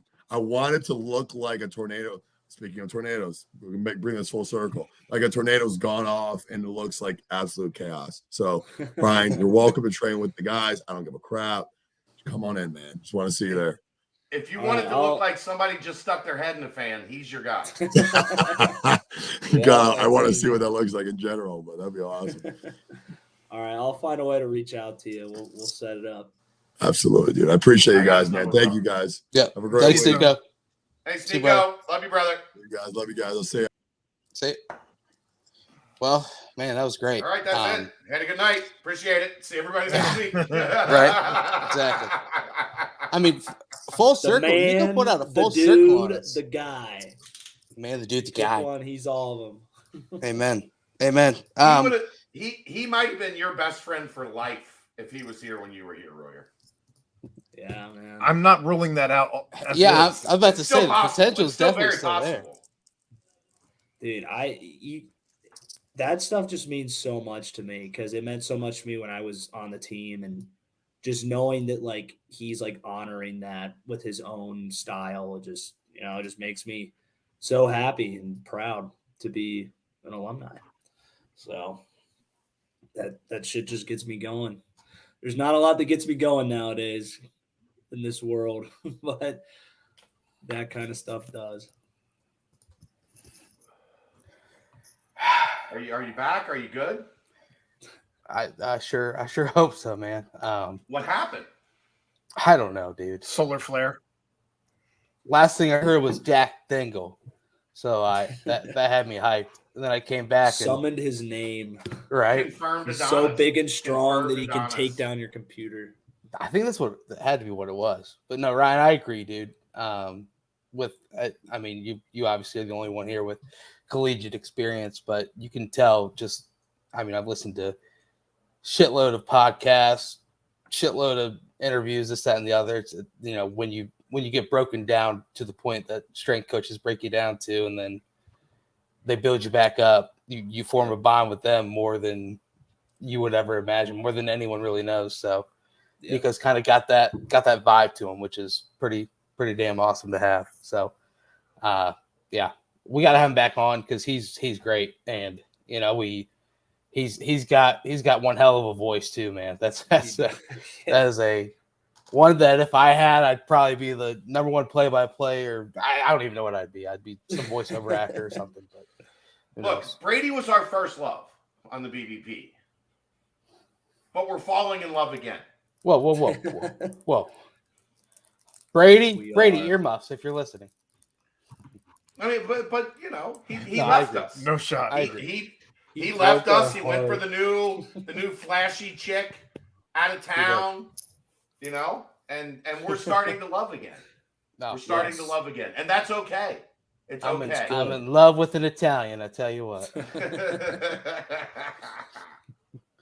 All right, that was mustaches are out, beers are in. Chad, give us the. that was a Quick Paper Supply timestamp. Quick Paper Supply, your local and family-owned restaurant supply company for all your non-food products. Quick Paper services over 150 restaurants with weekly low minimum next day deliveries. They provide a wide range of food service products from to-go containers, cups, custom printed products, eco-friendly, and much more. They also have cleaning and restroom supplies for all your janitorial needs. Call Nick at 513-470-2029. Reference Bearcats for 20% off your first month of purchases. I just want to say there couldn't have been a better time for me to have the puppy like solo, because I could just leave you three with Nico and I knew everything was going to be okay. That's the biggest bromance I think I've ever seen Royer kind of fall into. Like you were hyped up tonight, bro. Hyped up. Yeah, dude. Just hearing those stories about the crazy shit he's making him do in the weight room, and I know, because I know the guys that have been there, like when I was there, they were probably chomping at the bit for more, because they were used to that shit with us, and like just hearing like that he's come up with new kind of like even like more badass shit that I thought I could have thought we would do. So the nose to nose holding the dumbbells. Yeah, that's some some gangster. Shit. That is gangster. Yeah. And I just love the whole competition. You can't be the weaker man. You can't be the weaker man. You know. can't let the dumbbell down. I know. Because you're going to hear about that forever in the locker room. Yeah. Yep. Forever. Yep. It's a great idea. And it just sounds like he's pushing all the right buttons. So just gets me going. If Brady was listening tonight, those guys at Wisconsin are going to be doing that exercise tomorrow. Yeah, it looks like he's doing the same crazy shit they did to us over there too. So we'll see what happens to those Badgers. No surprise. We'll see if they can. Yeah, I mean that's good. I mean I'm happy for them over there, because it's special. You'll build with that kind of stuff. Like hopefully they get to experience the same bond that we did at Cincinnati, because as long as they're not playing us, just knowing that they're getting form that brotherhood and that culture, it's just hopefully it works out for them as well as it did for us. And I know it's going to work out here at UC, just hearing that shit, and I'm just proud as hell. Yeah, it's awesome. Yeah, one other thing about that school up there in Madison, and then we'll move on, is did you see Mike Tressel was listed as the number 2 coach in the entire country, and no matter of what position coach that you are? Yeah, number 1 was Nick Saban, 2 was Mike Tressel. Really? By who? Big Game Boomer? By 247 Sports. Yeah. I mean, I honestly I don't know enough about football. I know enough about football. I don't know enough about like everyone else and the guys and what they do. But I mean, Coach Tress was a great coach. He's a great scheme, and he's great at teaching details with his players and improving them. But yeah, I'm not gonna say that he's undeserving or anything, but I just don't know anything. But Ryan would vote if Nick Saban's a position coach, then Marcus Freeman's a position coach, right, Ryan? You'd say yes. Yeah, I agree. Yeah, and Freeman and Tressel are so different, man. I couldn't even. They're just the styles, the mentalities. They're not the same. I think they're the best complement. If you could have one coach and then that coach after, because I think Freeman just laid the foundation, was just a great man and a great person, and taught you a lot and had a really good defensive scheme. And then Tressel just came in and kind of just refined everything and just tried to find different ways to make us better. And because he's really good with details and just ball knowledge, and they kind of complement each other really well. And that's talking Madison and South Bend here on the BBP. Yeah. Good shit. Right, but real quickly, let's let's breeze through a couple commitments that recently did bid there due to the Cincinnati Bearcats. First was on Friday, St. Joe's Prep wide receiver Elijah Jones, Philadelphia, same location as same high school as Samaje Jones, who obviously is a high priority quarterback recruit that the staff is after. Elijah Jones held offers from Duke, Pitt, Boston College, several others, had 13 catches, 479 yards, 6 touchdowns in only 9 games. He missed 4 games with an injury. He loves to be a physical receiver as well as being a speed receiver, blocking on the outside, this, that, and the other. Chad, Aaron, Ryan, anything that you have to add on Elijah Jones, wide receiver commit? If you look at some of the camp stuff that he's been putting out on tape this spring and summer, I think they might have gotten themselves a little bit of a steal here because of the injury, because he plays in an offense that has 2 other Power 5 wide receivers. Could have maybe snuck a little bit under the radar. Mm-hmm. And I think when you look at this guy, there's some serious potential as I don't want to say, I hate comparing players, but he looks like he might have a little Tyler Scott where, he's a little bit on he's not a 6'3", 6'4" guy. But he is a guy at 5'11" that's got the speed, that's got the route running, that's got the hands, that can be an impact as like a more of a field, deep threat guy that can take the top off and really go and get it. I think this is a really good one. And I know so many people get caught up in stars, and I understand why, because the empirical data shows long-term it matters. But individually, trust your scouting department, trust the guys that you pay to do this to be right on their evaluations. And the stuff he's showing this spring and summer looks really good, really good. And for what it's worth, he doesn't have a rating yet. So, we'll see. I know recently 247 came out, a pretty good rating for, who was it? The Willie Goodwin. He came in 87, 67 composite, but an 88, 247. So a good overall rating for Willie Goodwin, and obviously that's going to be one that comes out for Elijah Jones as well. And anything on that, the wide receiver, Aaron or Ryan? Yeah, I mean, I don't know all the details like Chad was going off of, but I really like that Tyler Scott comparison. And any receiver that gets compared to Tyler Scott, I think, is a very good thing. So, I mean, I don't know if he's into candles and he wears a neck pillow everywhere he goes and a robe. Yeah. Like, I don't know the details to really make the Tyler Scott comparison. But I think it's one of those guys that's a little bit in between in size, but can play on the outside, play the field, and make plays in space and beat you deep. And it kind of has that feel to it for his game. Yeah. Yep. I mean, as long as you get open, you don't have to be tall. If you get open, it doesn't matter, man. As long as you're not just needing to go up and high point the ball all the time, that's probably where it does help you. But you can just that's get where open Alec. That's where Alec that made 6'3" with volleyball bunnies. Or Josh Wiley. Animal. Yeah, right. That stuff helps. Yeah.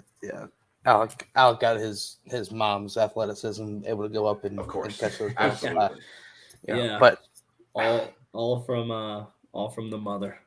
And Greg, not much of an athlete.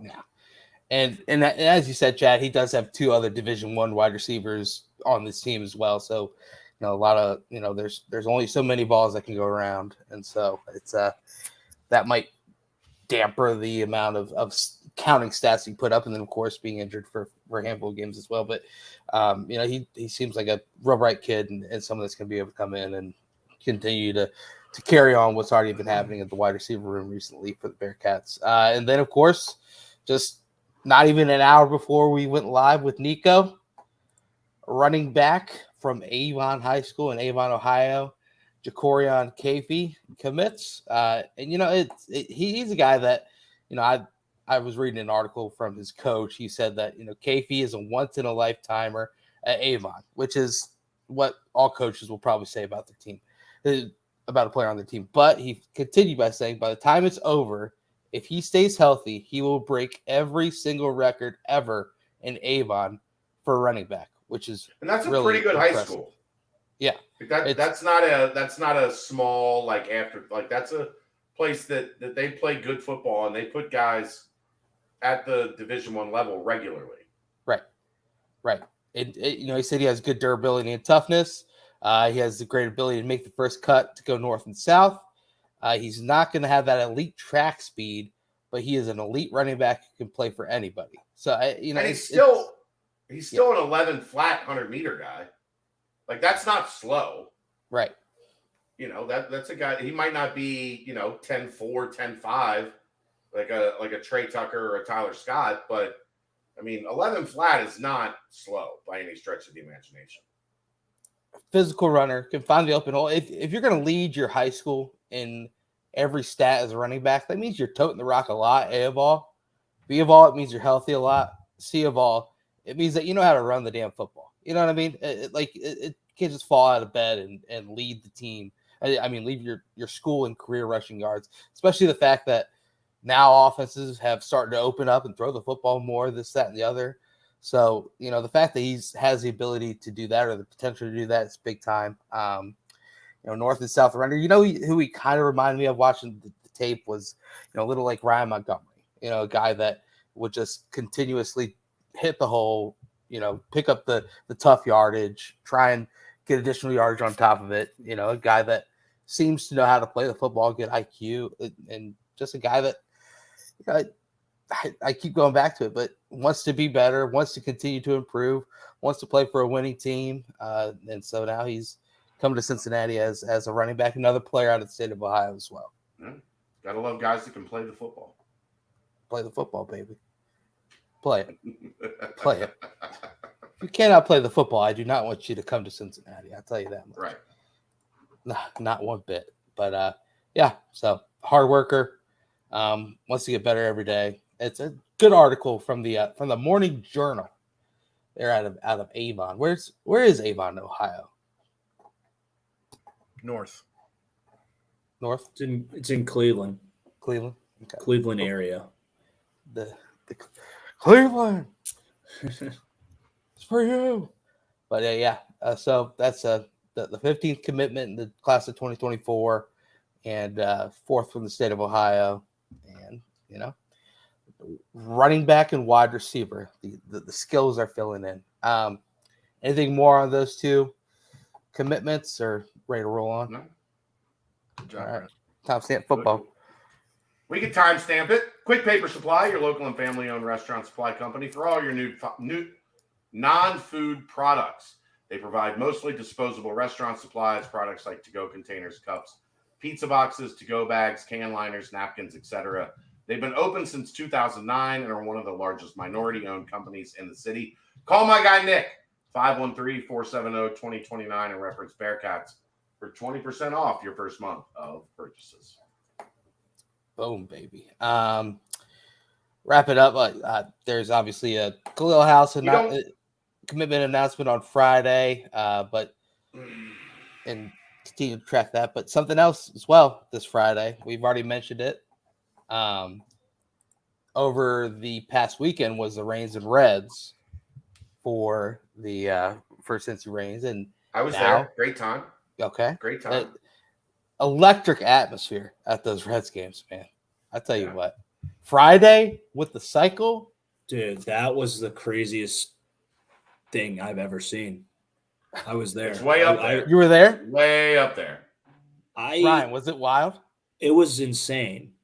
Baseball stadiums, like, they don't normally get super loud just because of the way they're kind of like designed. They're very open, but it was bumping there. And I was up in like the 500s, right behind home plate, and it was still bumping, man. That cycle was like, just to be able to see that in any baseball game is just absolutely insane. But I think the two Joey Votto home runs too, man, like those kind of get slept on with the cycle. Yeah.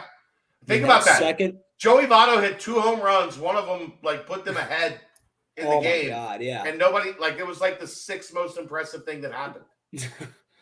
Dude, it's so cool to see the Reds do what they're doing, man, and just have the city going out and supporting them and getting to witness something like that. I mean, that's going to be a baseball game that I feel like a lot of people that got to witness it will remember for the rest of their lives. And it's right up there with the best high school football game I've ever seen. Which one? It was Brian Brown and Mike Bush, 2 guys who ended up being stars at Louisville. They played in a state championship game, Ryan. 59-56. Wow. It was Brian Brown had 3 drives. 80-yard touchdown, 40-yard pass, 40-yard touchdown, 80-yard touchdown. 4 plays, 3 drives, 240 yards. It was like you couldn't even. At the time, I was doing a lot of work as like a camera guy and just starting building my resume of like shooting and doing all the different stuff. You couldn't even shoot extra points because as soon as they scored a touchdown, you had to sprint to the other side because there could be a touchdown on the next play. Like it was the craziest thing. It is one of, if you ask anybody that was there, they will all tell you it was one of the greatest games they've ever seen. It's the 2nd best football game I've ever seen. What was first? Pike to Vince. Nice. It's not close. I mean, yeah. To get down like they did, to have to come back like they did. Marty kickoff return sparked it. Marty, yeah, like the missed extra point that just left the door cracked open. And then what people forget about Pike to Benz is that game wasn't over.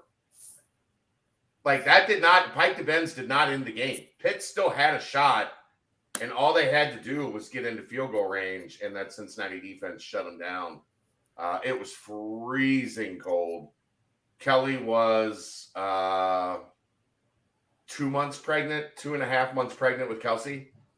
Uh-huh. And she was there with my dad. They were up and they ran out of hot chocolate. She couldn't drink alcohol because she found out that she was pregnant. They were so mad at me because BK took like 45 minutes to get into the interview room afterwards. So it was like, I don't know, like an hour and a half after the game before I was able to meet back up with them outside. It was 30 degrees, snow, cold. They were so mad at me because in Pittsburgh, you have to park you have to walk like an hour to get back to your car almost. But it was literally the fastest 5-hour car ride I've ever experienced because we were just floating. Yeah. Like it was like all of a sudden we were like, oh, we're an hour from Cincinnati. What the hell just happened? It was great. It was great. Yeah, shouts to Alex Daniels with the sack on 4th down to completely shut the door. A phenomenal game. The setting, everything. Beautiful, beautiful, beautiful game. That was phenomenal. And that's Talking Chop and Talking Reds here on the BBP. Matt McClain deserves a shout out as well because he's another young gun that's just beast. But aside from that, up next is, as we've kind of touched on a little bit now, is going to be the Rheingeist, the tapping of Cincy Light on Friday, leading into the midnight of the Big 12, baby. That's some excitement there, obviously, and we were gonna do a quick segment about your favorite moments of the AAC. We'll save that later, but for now, it would be just leaving the AAC and go to the Big 12 is probably the favorite moment for everyone right now. So I think that's all we got to say for now. Basketball. We don't need to talk basketball tonight. Okay. You tease something tomorrow. I think people can put 2 and 2 together that you've got a guess. I said it on the radio. Meet with, yeah. Oh, well, then say it here. Wes and I are going to have a little conversation tomorrow morning. Updating everybody on the summer. So we can cruise past basketball tonight for the first time. I'll get everybody's information that they need in terms of the program and where things are this summer. From the tomorrow. guy himself. Yeah, let's just go to the source. Let's go straight to the source. We don't have to dilly-dally around. Tomorrow, this YouTube channel. While you're here, like and subscribe. If you haven't liked and subscribed, we're like 10 away from 2,000. Go do that now. Like and subscribe subscribe right now. Right now. Smash the like button. Smash the like button. No, subscribe. We need to subscribe. Smash the subscribe button. Yeah, there you go. So yeah, and basketball. If you are the 2,000 subscriber, Chad will take you out to and throw your head into a fan. Okay. All right. There you go. Take you out to Ruth's Chris. The worst state ever exists. Well, you know what? If this is the case, then I might need to subscribe to the YouTube channel. Then son of a bitch. I would love to get myself a nice table, fan, head, trauma. Yeah. I mean, after about 30 Cincy lights in one sitting, bring that fan to me, baby. I'm in. But yeah, a lot of excitement around that. Cincy Rain's killing it as always. So that'll be fun to attend on Friday. Basketball tomorrow, obviously. Chad will be able to get that. Quick mention, obviously, Landers Nolly did not get drafted, but he did get picked up in a two-way contract to the New Orleans Pelicans. Quick glimpse ahead. I was looking at a couple of, big draft boards for tomorrow, and maybe some potential bulletin board material. 0 Bearcats listed, and I was looking at like 150 big boards, top 150 players on the big boards. 0 mentioned. So, I'm not really too much of a surprise, but still somewhat of a possible billboard material for the squad. There was a highlight video as well. John Newman knocking down some shots, both point guards getting in there, Aziz with a flush late. So it seems like the video staff is taking everything that they need, that they're hearing for the fan base. Like, how are the point guards looking? Well, here's a couple, quick clips of Jizzle James knocking down shots and Day Thomas finishing at the rim.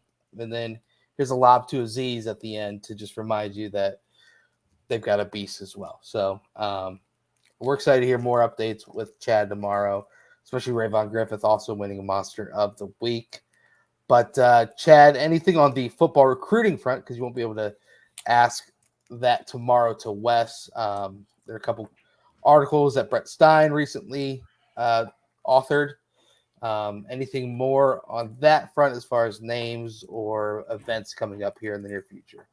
Nothing really new. Things are pretty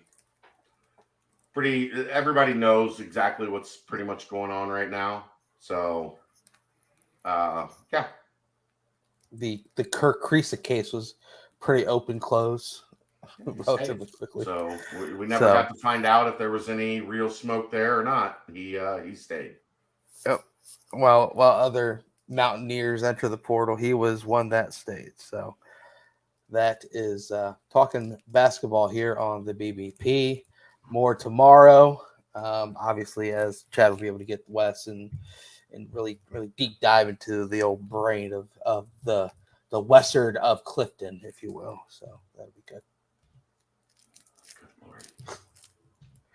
Quick paper supply timestamp leading into the BBP Mailbag presented by Chad. Quick paper supply. You know the deal. Your local and family-owned restaurant supply company for all your non-food products. They service over 150 restaurants. Weekly, low minimum next-day deliveries. They provide a wide range of food service products, from to-go containers, cups, custom-printed products, eco-friendly, and much more. Cleaning and restroom supplies as well for all your janitorial needs. Call Nick 513-470-2029 and reference Bearcats for 20% off your first month of purchases. Normally, this would be where we would have Chad's sister Adrian on the show, and she would do her Yo Adrian segment. Unfortunately, she was not able to join us tonight. However, we did want to plug Low Miller Real Estate. You can reach Adrian Henson at 859-444-8159. Get your free home evaluations. You can also reach her via email at ahenson@Low Miller Real Estate. That's LOHMILLER realestate.com, or at Adrian L. Henson at iCloud.com. That's Adrian, Adrean. So moving into the mailbag, not a ton there. It is the dog days of summer, so this should be a relatively quick breeze through. Only one left in the football portion of the mailbag, and this is for you, Brent. What happened to Brent dropping his custom milk GIF for commits? It was posted. You did it today. It was posted The Cookie today. Monster came back, and then the kid waited like 7 hours. I know. The reason why it wasn't a one that I changed my face onto it, it's crazy what you can do these days. I put my face on some crazy videos, not ones I'm going to tweet out, but just he saved you. He saved you, Brent. Saved you from yourself. That was for your own good. Oh, that was for your own good. It was a joke. If you can't pick up on that joke, but, yeah, he was supposed to. Yeah, he waited a while, so it was a non-doctored custom milk gift, but it was a milk gift nonetheless. All right, keep up, UC Merck, keep up. That is the football portion of the mailbag. Moving on to the basketball portion of the mailbag. Will the TBT players be running open gym at all with the current Bearcats? We talked about that with the TBT guys on Wednesday, so go back to the BCJ podcast and check that out. But yeah, they'll be in town. They'll be practicing. I'm sure they will get a run in with the current team. So yeah, I expect that to be a regular thing. Every year that they do Nasty Natty, that they come in and get some run in with the current guys. Real quick, thank you to Tonk. He said, what a great way to start the week. Finally caught a full live show. Royer nailed it. Nico is going to keep Cincinnati tough and nasty. Love it. And we thank you for the donation, Tonk. Moving back to the basketball portion of the mailbag, any of the top targets in the 24 class looking to make summer decisions, or are we likely looking at the fall for another addition to the class? I would guess fall. I don't know of anything. I mean, you could maybe get Flory deciding soon. If Flory decides soon, that's not great news because he just came off a Duke visit. But most of the other guys, it looks like they're tracking for. And look, I commit in the fall, kids. Like, go on your official visits to football games. Football games at high major Power 5, like legit programs. Not at Duke. That shit's a lot of fun. And that's why Duke brings you in the summer. They're like, just come. You don't want to go to our football game. Come in June. It's fine.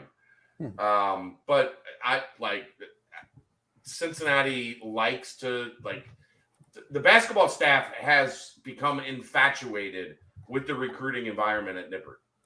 And they would prefer now if the kid's timeline, he's insisting it's going to pop early. You get it done early, like they did with Rayvon, like they did with Tyler. But I think for the most part, these things tend to happen in the fall with the November early signing period kind of looming. So I don't think there's anything that's going to be right in the near future. And also, a lot of times, remember, these will happen in June, the summer commitments, because I think July 5th. Actually, the Peach Jam starts July 3rd. Those kids are going to be in North Augusta, South Carolina on the 4th of July. And that rolls into,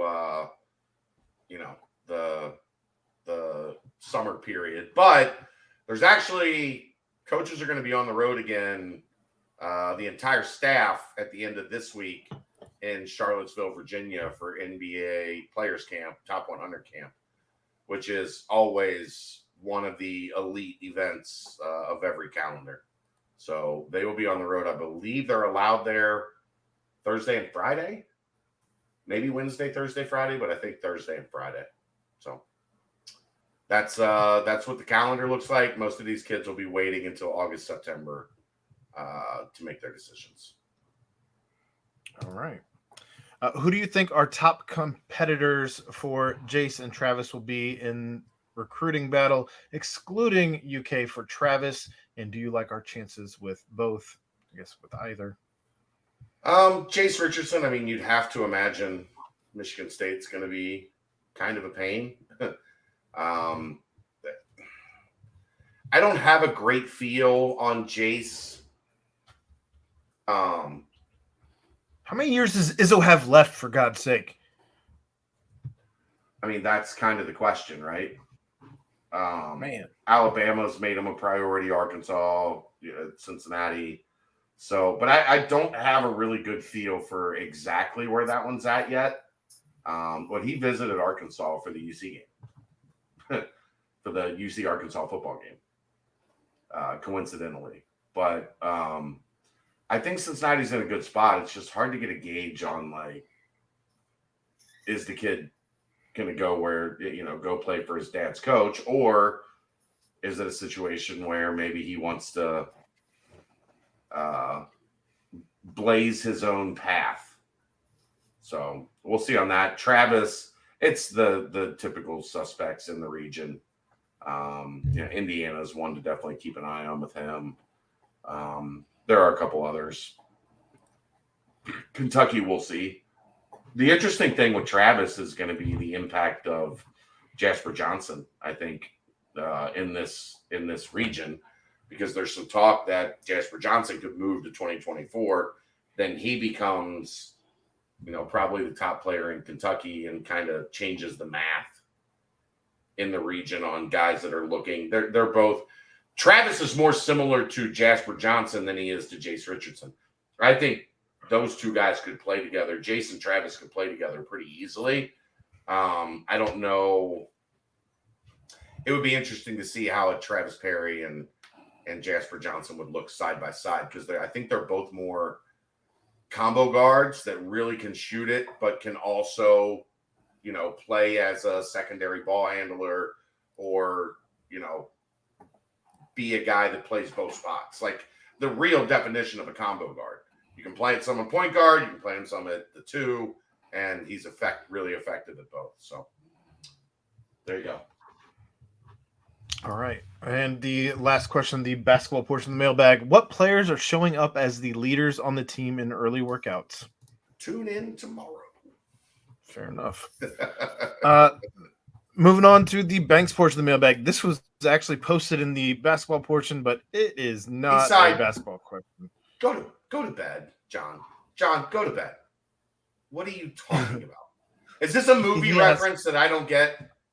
I don't know. I don't believe so. But he says, if I had something stuck in my teeth, let's say for purposes of illustration, a particularly fibrous piece of beef, and also for purposes of illustration, please assume it is impossible to remove via my tongue or any conventional mechanical means. How long would one expect it to remain in place? Floss, bro. Like, get one of those little toothpick things. Get something that gets it out of your teeth. It's 2023. Is that what he means by mechanical thing? Well, I mean, it's operated by your hands. I don't know. Yeah. You keep working it until you get it. Like, get it. I don't know, man. It's a weird question. John's weird. John's a great friend of mine. I love John, but we're gonna have to have a conversation about this mailbag question. Maybe he's out of floss and he's asking. It's a call for help. You know what you can do if you're desperate? Fingernail. Yeah. Get it in there.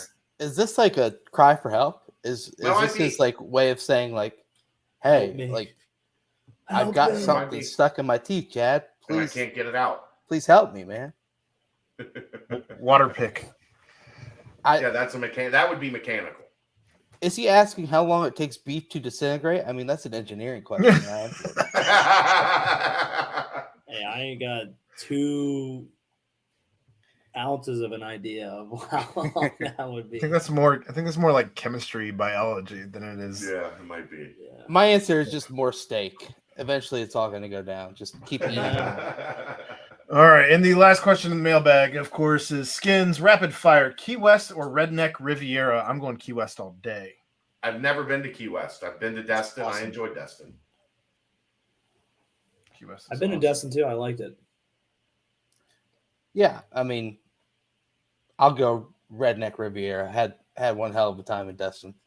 Why do they call it that? I never heard that before. Because it's where everybody from the South goes, because it's right there. Like, it's right down from Alabama. Alabama. You Yeah. can get there pretty Oh. quickly. So And they're it's like including right there. Panama City Beach in there, PCB. Wow. It's like I thought it was just 5-10 minutes from the Alabama line. It's Yeah. not far at all. No, it's like 30. You got to drive a back road. It didn't feel that far. Maybe because we've been driving forever. But Floribama.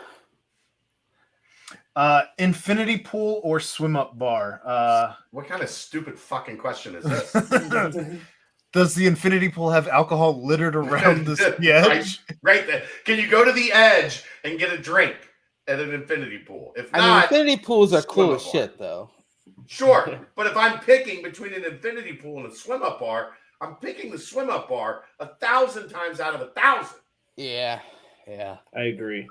Yeah. 100%. Especially a guy like me, like if you're a hunk like Royer, you can just chill on the edge of the infinity pool and look good.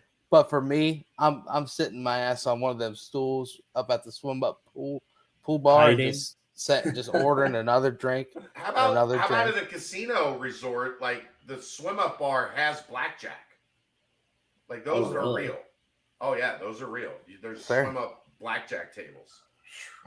Danger. Sounds dangerous to lose. I would just be sitting under the water with goggles on, stealing chips or something. And best side at a restaurant, and why is it mac and cheese? Well, It it's is not mac and cheese. It's not. It's not mac and cheese. I feel like this is so. Because so many places have bad mac and cheese.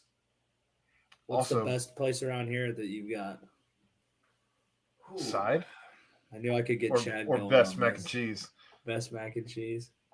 I know he's got something up Midwest there. barbecue mac and cheese was delightful in Yeah. Milford. That place is really good if you haven't been there. What's it called? Midwest Midwest. barbecue. Midwest barbecue. I might It's check right it out off the because it's expressway on 275. yeah, it's right by where I work. Oh, you've never been? No. Oh, Royer. All right. You live downtown and don't work at the GE that's downtown? No one works there. It was the biggest mistake they ever made. They built it. And all the rich guys that live out nowhere near downtown are like, we don't want to drive into the city. Like, just bad idea. They have Grippo's wings, just crushed up powder on wings. Grippo barbecue. Yeah. Fire. But they had great mac and cheese. We did a Brendel's Bites with Kelsey at Midwest Barbecue back. I missed those with Brady, Brady, Yeah. and Kelsey on camera at Midwest Barbecue. Yeah. So the problem with mac and cheese is it's too inconsistent. Like there's too many places that don't have good mac and cheese. Should we just stick to like American sides on this? Just like an American bar food type? Because like the one thing, it's hard for a restaurant to like. If you get a baked potato, you're generally gonna get a baked potato. Like you're gonna be able to open it up, put your butter and cheese in it, mix it up. If you like sour cream or whatever, like a baked potato is the most consistently good side, I think. Okay. Aaron, what you got? I was gonna say, I mean, between baked potato or like even some mashed potatoes or au gratin potatoes are really good. I feel like as long as it's potato base, that's where you go for the side if you're looking for the best side that somebody has to offer. yeah, I mashed potatoes. I'd say they always taste decent enough to be good. Yeah. I'm gonna say Caesar salad, man. Give me a side Caesar salad. It's something that I'll Healthy eat. guy, and I tell myself, hey, you eat this so that you can slam down this big fat burger you're about to have. And if salad is an option, feel halfway decent about yourself. If salad is an option, then it's the salad at Rafferty's only because they have the best dressing on the planet. At where? Rafferty's. Montgomery Inn's got a pretty good side salad with their ranch. Brent. And that honey mustard. Salad bowl. You get 2 ramekins of dressing.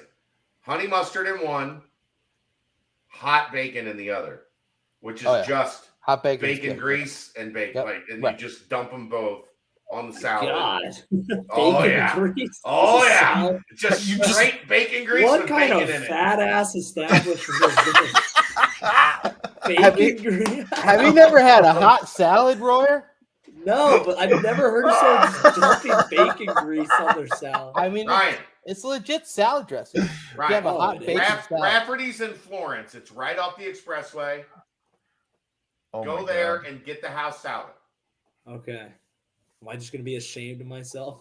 No, you're gonna want to take a bath No. in bacon grease. That's Well, what you're because gonna want to do. Royer, it's still green, so in your mind you're like, "Oh, I'm eating it's healthy." It's a tricky, salad. man. It's a I'm fucking eating salad. And The salad with 1,000 calories just Yeah. drizzled Yes. over it. the Dude, very that's all last salads are. It's like, oh, here's a bunch of cheese, put a bunch of ranch on that, Yeah. oh, a little fried chicken on there, croutons. cruttons. And the last question: which of the Good old BCJ thing. team would make the best wrestling heel? Wrestling heel. What is a wrestling heel?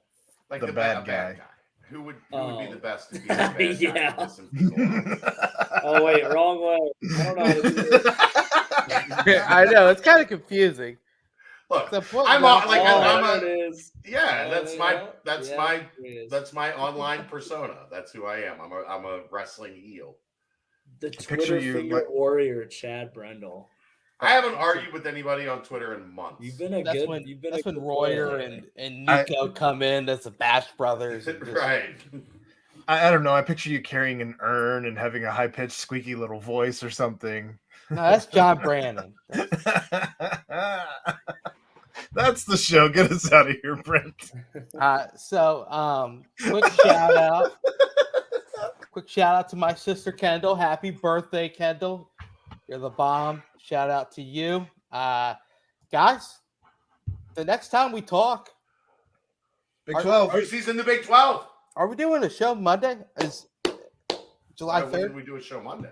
July 3rd? July 4th? It kind of flows into the same thing. Hey, look, I've got radio July 3rd, 3 to 6. I've got radio the 4th of July, 6 to 9. Oh, man. Roy, are you off Monday and Tuesday? I'm looking at my calendar right now. Just make sure. The old I am corporate off life. Tuesday, but I'm gonna take off Monday. I'm gonna be up in Yeah. Lake There you Erie. go. There you go. But yes, the next So time we you're not talk, available Monday, is what you're saying. I'm not available. Pain. Sorry, gentlemen. I'll be around. hey, we got a whole week to discuss it. But hey, the next time we talk, Cincinnati will be in the Big 12. So that's something to get really Epic. excited about. Some massive movement for the entire landscape of the I collegiate should have side. scheduled Nico for next week, and Ryan would have found a way to get to a laptop. Yeah, We'll just maybe. book him again. Yeah. All we have to do is text him. He said so. All I have to do is text him Monday at 8. And you Monday have at to 8. come on. Yeah. Current guests have to come on if you ask. So that's the way this works. But yeah, man. Obviously Friday as well. Cincy Light Tap at Ryan Guy starting at noon all the way I'll until be there in midnight. the afternoon sometime. I got to deal with Taylor Swift stuff that night. T Swizzle hitting up Ryan, what do you think downtown about my plan? Cincy. But yeah, My daughter. So my daughter's going Saturday. Uh-huh. Friday, she wants to go and hang out outside the stadium. So she loves without her. a ticket. Oh, she's diehard. So my plan is there's going to be like 50,000 women in the same place at the same time. So I'm going to go chaperone and be the good dad, but I'm also going to take the puppy. So Oh, that 50,000 women are like, "Oh, she's so cute. Can I pet the puppy?" Yes, you can. Yes, you can. You sound like the guys at the frats that would go get the frat puppies and just walk them around campus and do all that. Yep. jazz. They knew what they were doing. they knew. No, that's like kryptonite to women is a puppy. So I'm Puppy, just gonna yeah. walk around with the puppy. See how Hey, it now. goes. Sounds like you. I think sounds you're like gonna you be got a little- I think you're gonna be disappointed in the age demographic. Their moms will all be there. I don't know. Aaron, I'm 45. Like I am in prime mom territory here. Aaron Rodgers, Bradley Cooper. I mean, Miles Teller, they were all rocking out the T Swift. Yeah. I mean, Joe Burrow's going to be there. Wes Miller's going to be there. Yeah. The stars are going to be out at Taylor Swift on Friday. Let's go. Lock it in. It's gonna be exciting. But yeah, a lot happening this upcoming week. So it's gonna be quite a lot to digest. Chad, we're all looking forward to the convo with Wes. But a big shout out, big thank you as always to Danco Transmission Auto Care. Shout out to Quick Paper Supply. Shout out to Low Miller as well. And then, of course, a big shout out to our boy, the man, the GOAT. Say it, Ryan. Give it Italian for me. Give it Italian. What? Hello. You don't say the I. Palzette. Palzette. Nico Palzette. Big time. But for my guys, my pals, my partners, Aaron Smith, Chad Brennan, Ryan Royer, I am Brent Young. Yet another fantastic BBP presented by BearcatJournal.com. See ya.